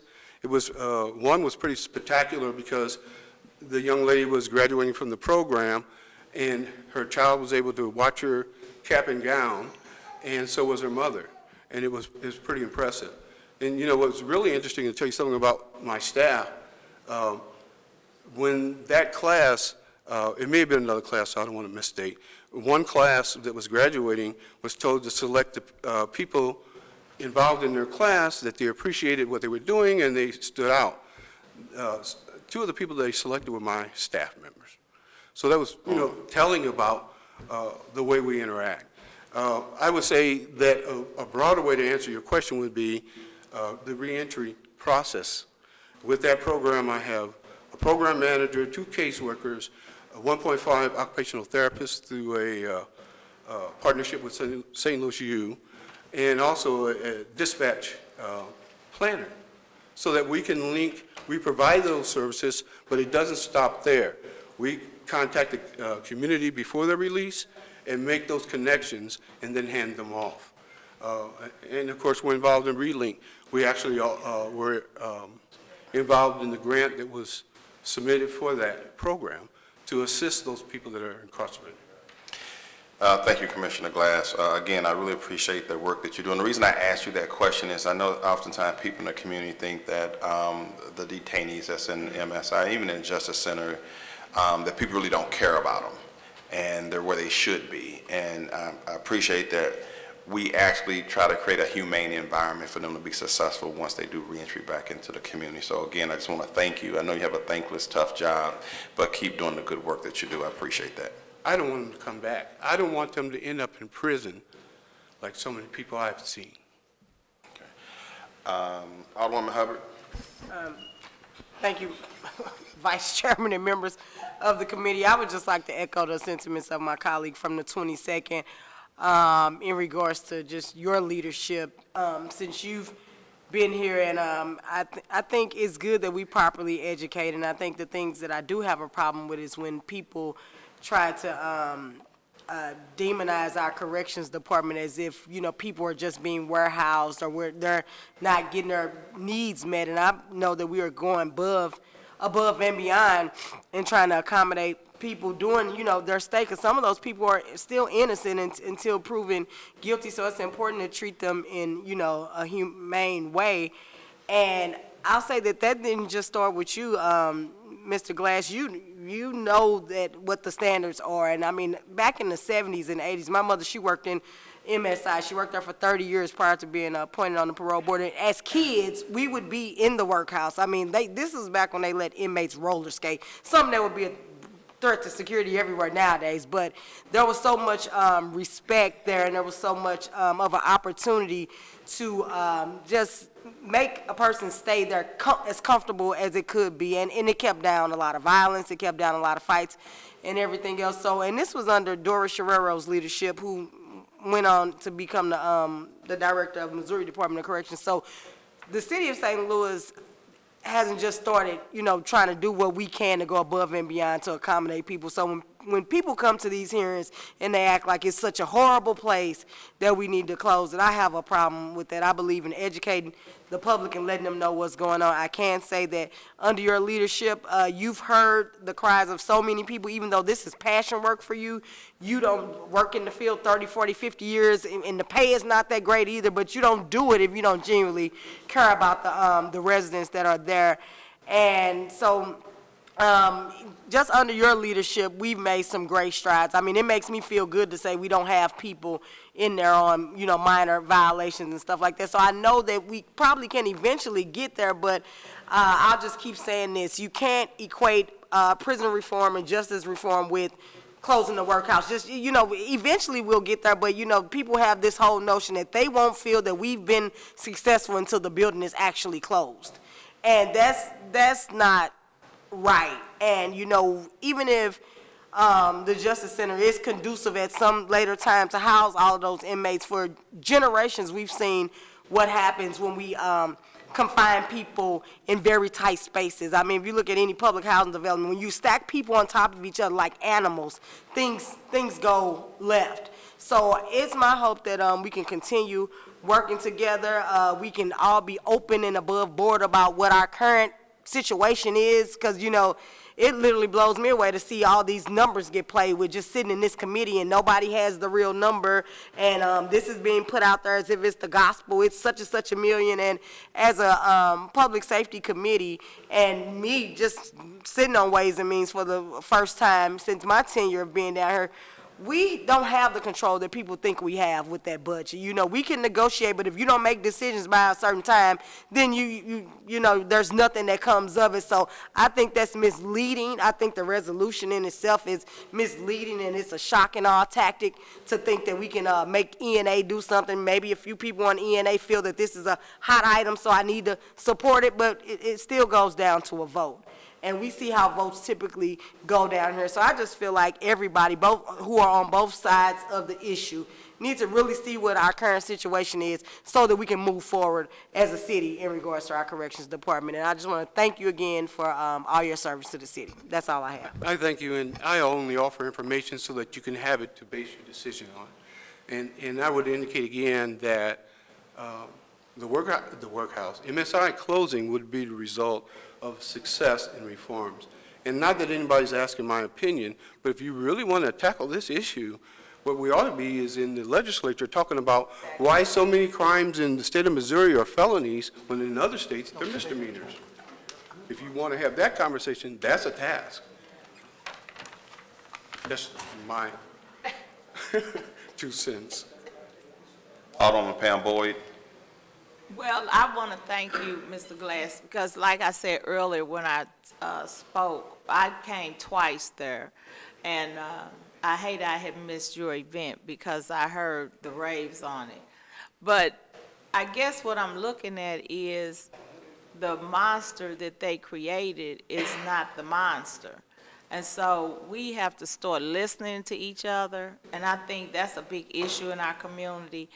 Everybody has their own opinions, and that's good. People have a right to have their opinions, but sometimes when you have opinions, then you need to listen to the other person's opinion to kind of see where they're coming from. So you kind of gave us a lesson today on stuff that I don't think a lot of people were aware of and in regards to the conditions. And so I guess my question is, the conditions that people keep talking about, is that from 20 years ago? Is that from yesterday? And that's how people have to look at it. And I'm glad the chair said to have some of the people go through there to kind of see for themselves. And then I know you'll talk to the public safety director to see how that can be worked out. Sure. Thank you, Mr. Glass. Thank you. Just in time. Do you have any questions of Commissioner Glass? No questions, just thank you for your continued efforts. And Thank you. I overheard you say that people weren't asking for your opinion. You know I've asked you for your opinion several times when I came up there, so I will definitely take those things into consideration as well. I'm just here to let you know. Thank you. Alderman Gunther. Thank you, Vice Chairman. Yes, and thank you very much, I guess, Director Glass.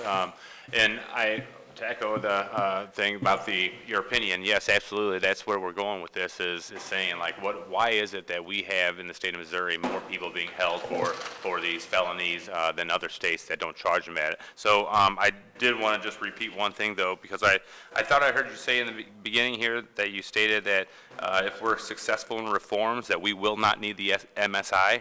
Yes. So that's true. Okay. That is my approach. Yes, and so I think to the same goal. Right. I think we have the same goal here. The other thing I wanted to ask, though, is that in some of the information that we have, there's kind of a breakdown of charges, and I don't know if you did you get a copy of this closed? I have it. I've looked at that information. So I don't know if that's an updated one. This is a brand new one. But I've been on the website and, okay. and looked at some of the information. So I just do want to ask you this, because you may know there's a breakdown of charges here, and it's been brought up over and over that we have no one being held right now for minor violations, for misdemeanors, for things like that. It's all felonies. But according to this, it says that about 13% of the people being held are on drug charges only, which would be felony drug charges, correct? Felony. So I can't respond to the percentages, but some of those felonies do include drug charges. Okay, yeah, so I mean, I guess if you, yeah, this is something we'll continue to talk about because I want to be able to hear from the people that have been here to speak as well. But basically, thank you. I look forward to keeping this conversation going, and I think that we have the same ideas for where we want to go with this. So thank you for your work. All right, thank you. Okay, thank you, Commissioner Glass. Now we're going to go into public testimony, and we will start off with the renowned Kayla Reed.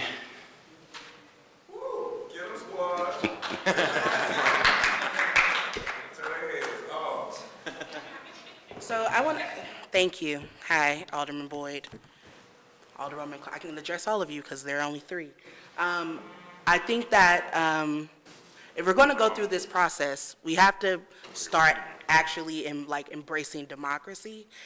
I think it's really unfair to the campaign, to people who are constituents and voters, to have sat here since 11 o'clock, and when we finally get the opportunity to speak, the folks who are responsible for listening to us walk out. If you are going to say that we are biased in our presentation of information, it is a biased response to only listen to those employed by the city and their accounts of what's happening. Because our advocacy is not for the sake of ourselves, it is for the sake of the 200 folks who are in MSI and the folks who are in the CJC. So I just want to preface it with that, because I'm a little disheartened that folks walked out after Dale Glass. Also want to extend that the campaign appreciates Dale Glass. He often answers questions for us as well. This is not a campaign that is targeting an individual, and it is false to say that jail reform is not a part of a larger conversation of criminal justice reform. This country jails over 1 million people every year who have not been convicted of a crime. That is heinous. It devastates communities, and it is disproportionately impacting Black people, and in this city, those folks are from North City. And so we spend all of our campaign time in North City talking to the residents who are most likely to be impacted by any decision that this body makes, and this body cannot make a well-rounded decision if it does not listen to all sides. So with that, I have some rebuttals to the air, I don't know, but I'll still give them. So there were, I want to start by saying when we started this campaign in 2017, we started it exclusively around the conversation of pretrial detention. It was not focused on a building or the workhouse. It was focused on the fact that we simply have too high of a population statistically when compared to other cities our size, and we do not do pretrial well. You want to put me on a timer? I am, because... It's okay. No, because we want to get through to everybody, and I was told there was another hearing that's supposed to come up. Excuse me. Yeah, it's fine. It's not uncommon at the Board of Aldermen that people has on a timer, so. Who's after me? We want, Jay Shepherd. And how many minutes do I get? 5, so we have 1, 2, 3, 4, 5, 6, we have 7 speakers. Can people, I just want to ask a question before we start the clock. Can people give me their time if I go over time? Sure. We're organizers. Okay. We can do this. Okay, so I wanted to start this by saying that when we started this campaign, there were over 800 people in MSI. Our intention was not focused on the building, it was focused on pretrial. We bailed people out in May of 2017, and then in June of 2017, we all saw what happened with the no AC in the workhouse. So we did another bailout as a community bail fund. Before the bail project existed, it was Action St. Louis and Arch City Defenders that raised money from the community. People were giving us $5, $10, $100 to bail people out. We were able to bail out about 30 folks. We put a status up on Facebook saying we would bail folks out. We got 100 emails from families of people who were in the workhouse describing the things that they hear from their family members every day. People not getting their insulin on time. They're not being cold water. They're not being AC. They're not being, the conditions being horrific, people being packed into these pods and cells. They're not being, just enough food. Lots and lots of complaints we heard in 2017. The bond that issued the money is a direct response to that. So this campaign has been working and the city has been responding. What we now understand to be true is that the MSI population is at a critical point where we can make certain decisions as a legislative body and as a city that would move the population out of MSI, making it not necessary, and by closing it, we would be able to save what we estimate to be around $16 million, because we would simply be pushing people into CJC, and we would get rid of a federal contract that forces us to hold, that we decide to hold folks with. We would let other jails in this region, and there are plenty, take those detainees, opening up space to move people from the MSI to the CJC. We recognize that year one, that $16 million is going to incorporate a lot of things, and in this report, we've taken a lot of time and a lot of effort to answer the questions that the campaign has received from elected officials time and time again. What happens to the workers? We understand that resources need to be used to retrain those workers. We also understand that CJC is understaffed with regard to correctional officers, so some of them will make lateral moves. We also understand that there are a number of folks who are close to retirement who work at the workhouse. So that is part one, is that we hope, and we will have copies soon, we actually do have copies of the report. Can we give you a copy? Absolutely. Of the report? Great. Jay, you want to? I don't know what to call it now, but all of you can.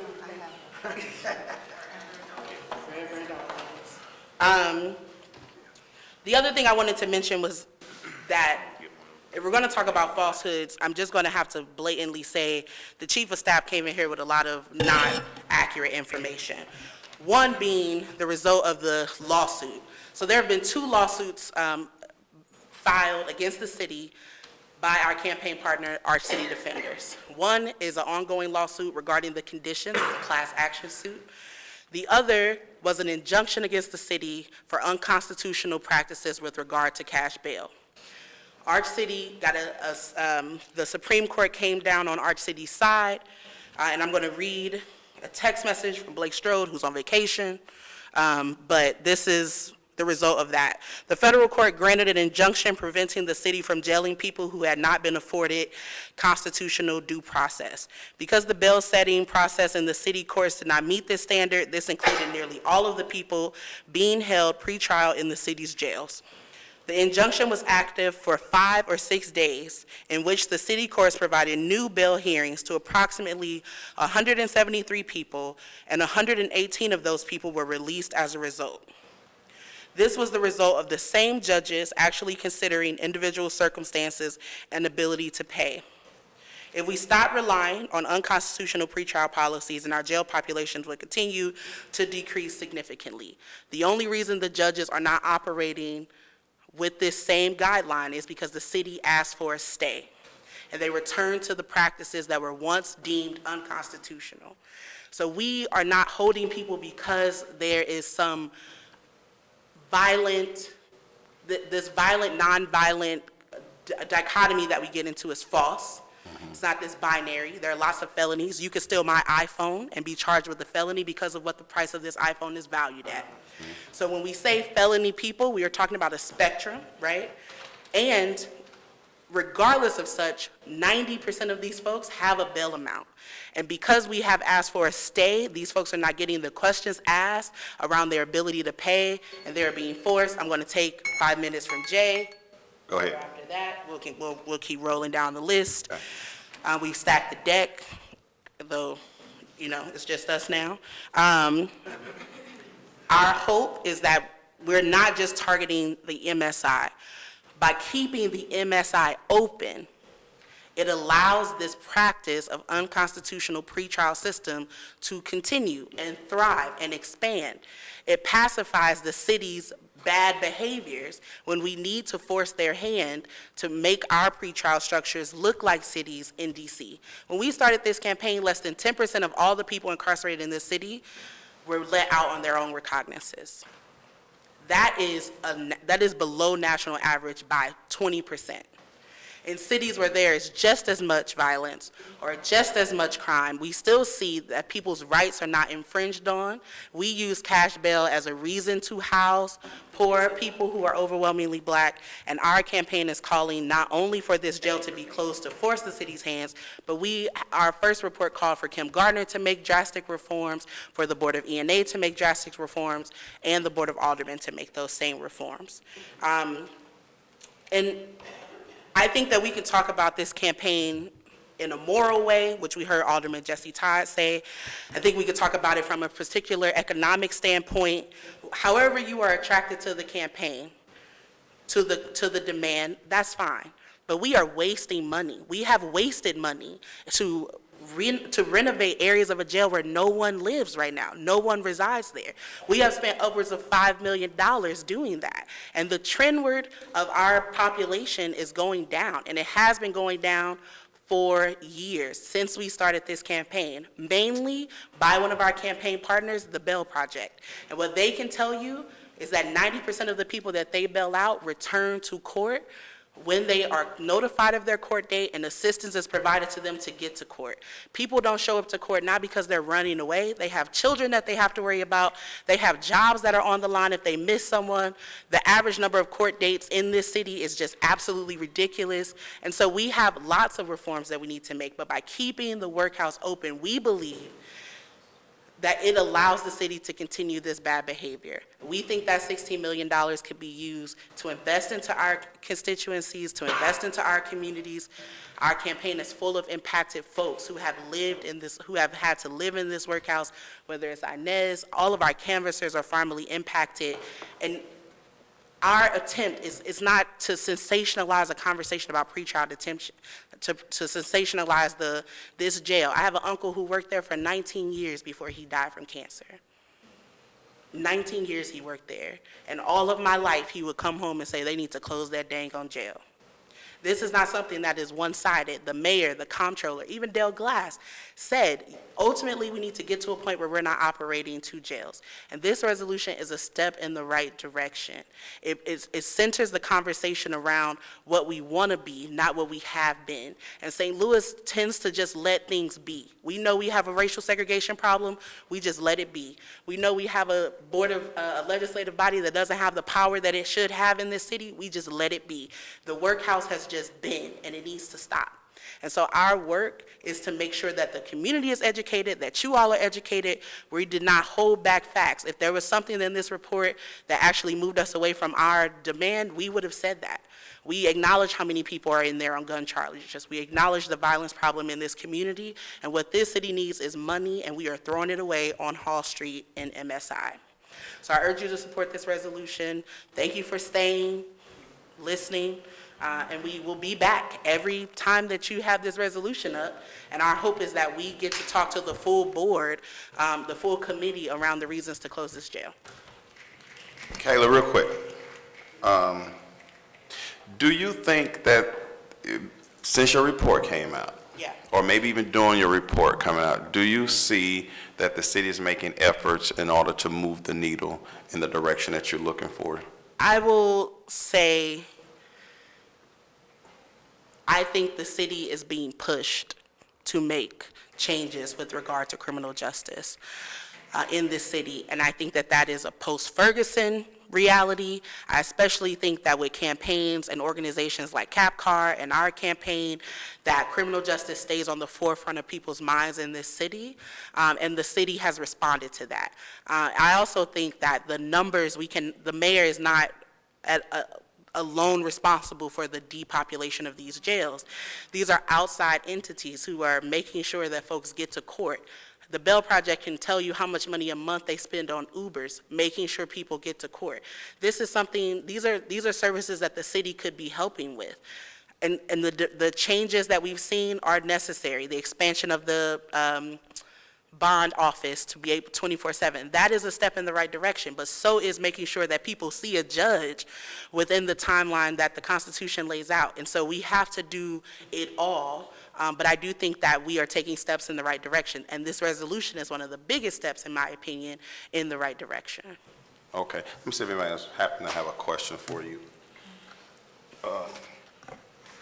No, I don't have. I can tell you that at the next meeting, we're not going to have all the speakers ahead of, so you'll see a bigger amount of public testimony. I don't think everybody that was official.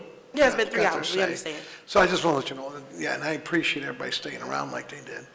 So I don't really have a question. We talked in the back there, and there's going to be another meeting, so. Yeah, I just would like to drive home that I think the public safety director should have to come testify about the federal contract, how much money we're making from it, and what could be done about it. I think that we should bring Dale Glass back, and we would like very much to present this report to you all in a formal presentation. We've reached out to you individually to talk to you. We are in your neighborhoods talking to your voters, and so we want to make sure that you have the information that we took the time to put into this report. This data is accurate as of November of 2019. And if you need us to provide any additional information, the campaign is open to all feedback and willing to come present at any meetings, your own ward meetings, whatever you need. We are here for that reason. And we will make sure that, we'll make sure that Commissioner Edwards, that he shows up. Also, We'll just, ask him what there's one day more he- thing. The mayor's memo today around closing the jail, I think is really important. What I also know about this city is that if there's not a timeline attached to it, 1 year will be 2 years, 2 years will become 5 years. And I think we could get this done before the next election cycle. And in the report, we've laid out a plan for that, a timeline for that. And again, thank you for your time. Okay, wait a minute, hold on. Oh, sorry. Alderman Clark Hubbard. No questions, thank you. It's your meeting. Yes. We know. Wait a minute, so being pushed to do the right thing is not a bad thing, right? No, that's how Okay. democracy works. Okay, I just wanted to make sure we're on the same. You said, because when I asked you, you said, well, the city's being pushed. Well, there's But some that's not a bad resistance thing. sometimes, there's some like digging in on the heels around That's how how we democracy push. works too. That People is get how stubborn and democracy stuck in their works. ways, right? That is how But it- democracy works. But Tug of war what we helps. also want, is democracy to be fair and impartial and inclusive. And so I also just, as a person, want to push back. The people in the workhouse, they are not prisoners. They have not been convicted of a crime that they are being held on. They are detainees. And under our Constitution, they are innocent until a jury of their peers says otherwise. And in often cases, as we heard both the current circuit attorney and the person running against her, Mary Pat Carl, say, as the chief holders of knowledge over the crossroads system in this city, that we can function, our criminal justice system here can function without that jail. And I think that when you hear folks who are in charge of those systems calling for that, we have to wonder why we're not listening to those experts. And so I think that there are a lot of politics that are being played. There's a lot of framing of our campaign and organizations around this issue, but we have done the due diligence, and more importantly, we talked to the people closest to the problem. Someone called in when the mayor was on NPR. They posted the link. He was in the workhouse. He spent his money to call NPR while she was on to ask her a question because he wanted to let her know the current conditions. And even with renovations, the inherent problems still exist. Even with someone like Dale Glass, who is focused on reforms, there are still problems at MSI. There is someone who recently, in the last 6 months, died of an overdose in MSI. And so we have an issue with this jail, and we can spend more money fixing it, or we can close it and spend that money to improve the community so that we're not caging people in the first place. And that is kind of the overarching message of our campaign. Thank you for all the work. Next up is Inez Bordeaux.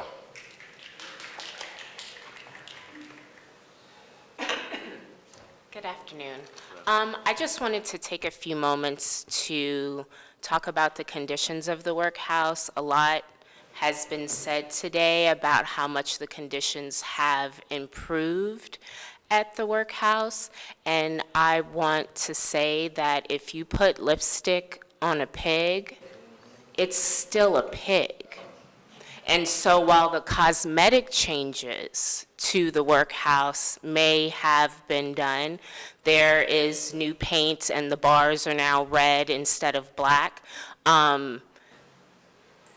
MSI has sick building syndrome. The problems at MSI, AKA the workhouse, are far more than just a coat of paint can fix. We know that there's asbestos in the boilers at the workhouse, so they can't really turn on the heat. We know that there is no air conditioning. There's a cooling system, but there's no air conditioning. We know that the mold problem at the workhouse is so deeply rooted that it's all the way down to the foundation.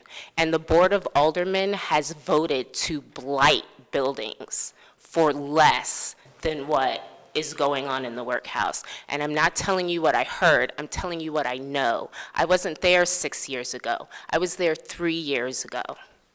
I saw with my own eyes multiple times while I was in the workhouse. We were woken up at 4 o'clock in the morning to clean the pod because they were doing a VIP tour. I watched with my own eyes as a maintenance man came into our pod and painted over the mold. That's not fixing the problem, that's covering up the problem. The mold is still there, it's just been painted over.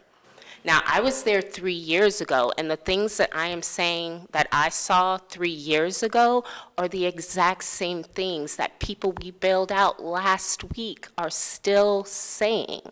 Like Kayla said, someone who was in MSI spent the $4 a minute it costs to make a call, to call in and ask the mayor about why, if she claims so many things have been done, why they haven't actually been done, why people are still seeing these bad conditions on the inside.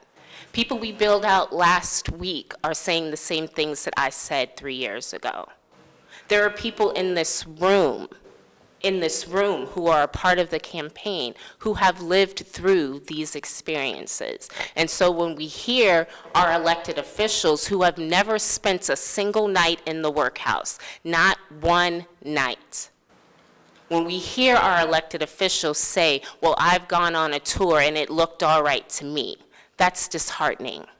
Because I know for a fact that that morning that you went on that tour, that those people in those pods were woken up early in the morning to clean and scrub and paint and all of those things. How people on this last tour, that people were told that they can't use the bathroom, that they can't take a shower because they don't want to risk it flooding because there's a VIP tour coming through.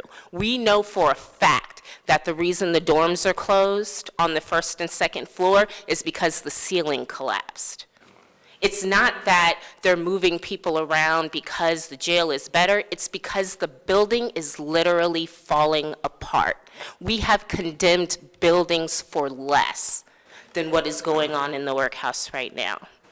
Now, I understand that this is a very difficult position for some of you to be in because you've gone through a tour and you've seen how much the conditions have improved, and there's all these great programs and all of that, but we're still holding people in a building not fit for human habitation. I've heard a lot about all the amazing programs that are going on in the workhouse, and I'm wondering, are they chained to the building?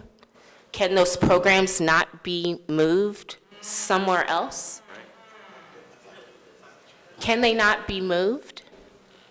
We are holding people in the worst place possible. There are 246 people in the workhouse today, per the city's own website. And if you divide 16 million by 246, that means we are spending $65,000 per person per year to hold people in a facility not fit for human habitation. Do you know what we could do with $65,000? For $65,000, we can send 15 people to Forest Park for a year. That is what re-envisioning public safety looks like. I'm going to say that one more time. For the cost of what it cost, the cost of incarcerating one person in the workhouse, we can change the lives of 15 other people. Thank you, Ms. Bartow. Thank you. Appreciate your comments.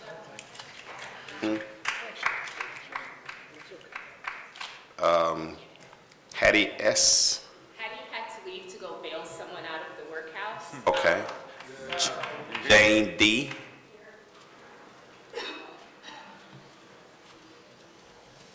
I appreciate you staying, but I want to let all the closed workhouse people know that I caught each alder as they left.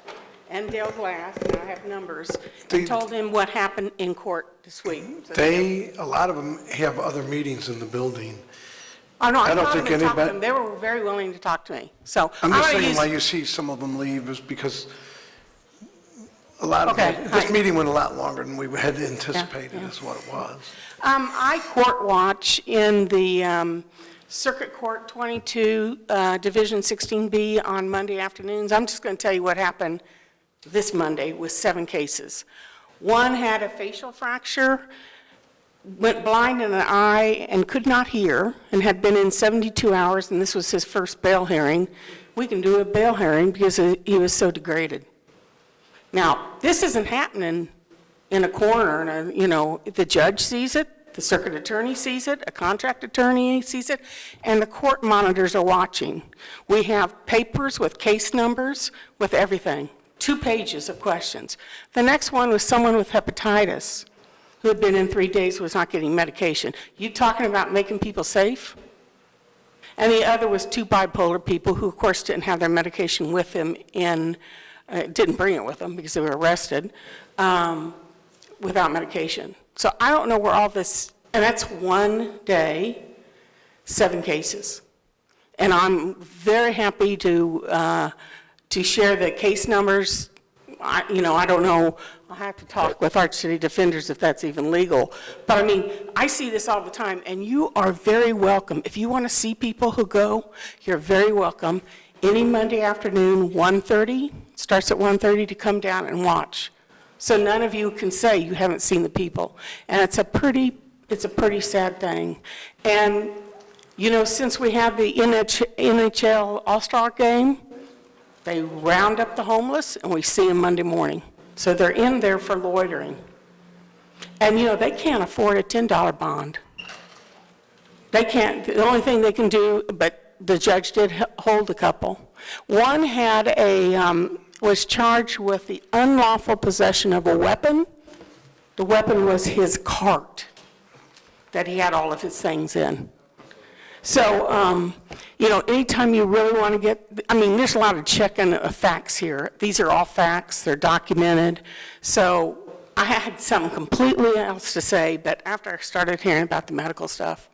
So I do have Dale Glasses. I'm going to send him information when I see this. But we need both sides for sure. Ms. Jane, can I ask you, what's your last name? Dusselier. Spell it, please. Dusselier.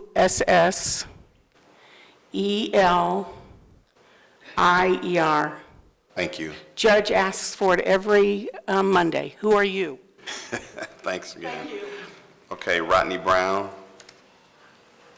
The campaign is going to hold our testimony until we have a fuller public committee. We've been here for a few hours, so we're going to be back. We're going to be here every time. Okay. So I figure let's just do the time-appropriate thing and call it for the day. If there's anyone not associated with the campaign, I will not deny them democracy, but for all those of us who are with the campaign, we're just going to wait till the next time there's an opportunity to. And Kayla, again, I think I can apologize on behalf of the committee. Unfortunately, when you have different hearings and you have other meetings, with your official alderman duties, you think the hearing is going to be an hour and a half, and then it ends up being 4 or 5 hours. So I do apologize. I think People that had there to was some of leave. that, and I think that there was some other things that Okay. just walked away. So I Well- hear that, and I appreciate that, and we'll accept that.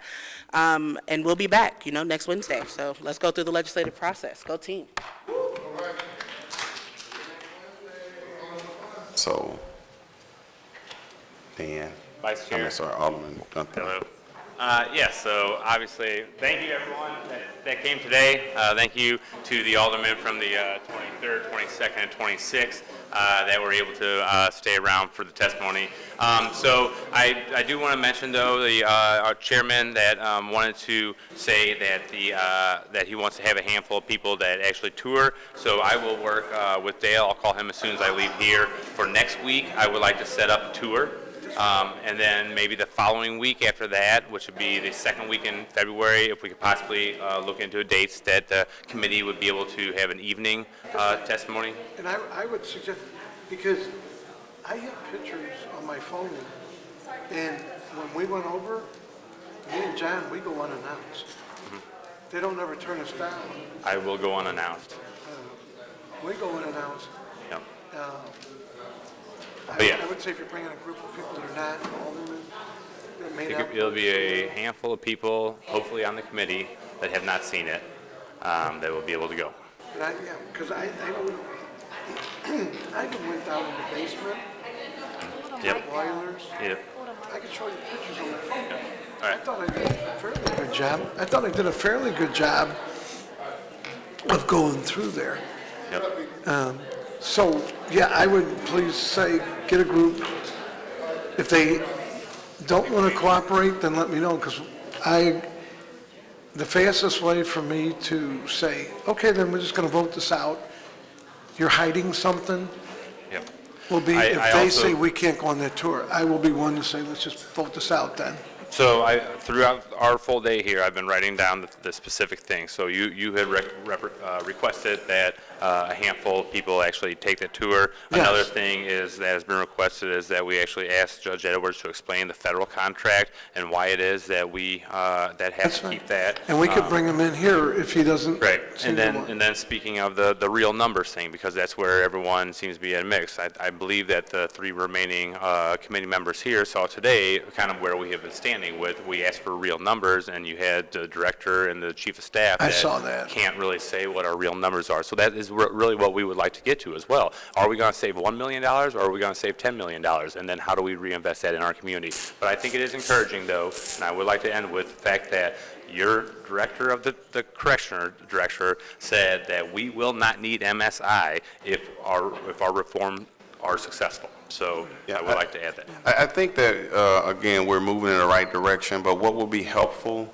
is if you put in an email those questions that you would like answers to, and it kind of helps facilitate discussion when we have these open forums as well, because what happens is we get here, and based on conversation, we think of these great questions to ask, and people are not on with the information. So it's kind of not fair to expect them to know everything off the top of their head, which I can respect. I the did whole ask them a utility. lot of those questions yesterday when I had a meeting with Public Safety Director Edwards, Dale Glass, and Steve Conway, and was told that we'd have answers today, but I completely concur.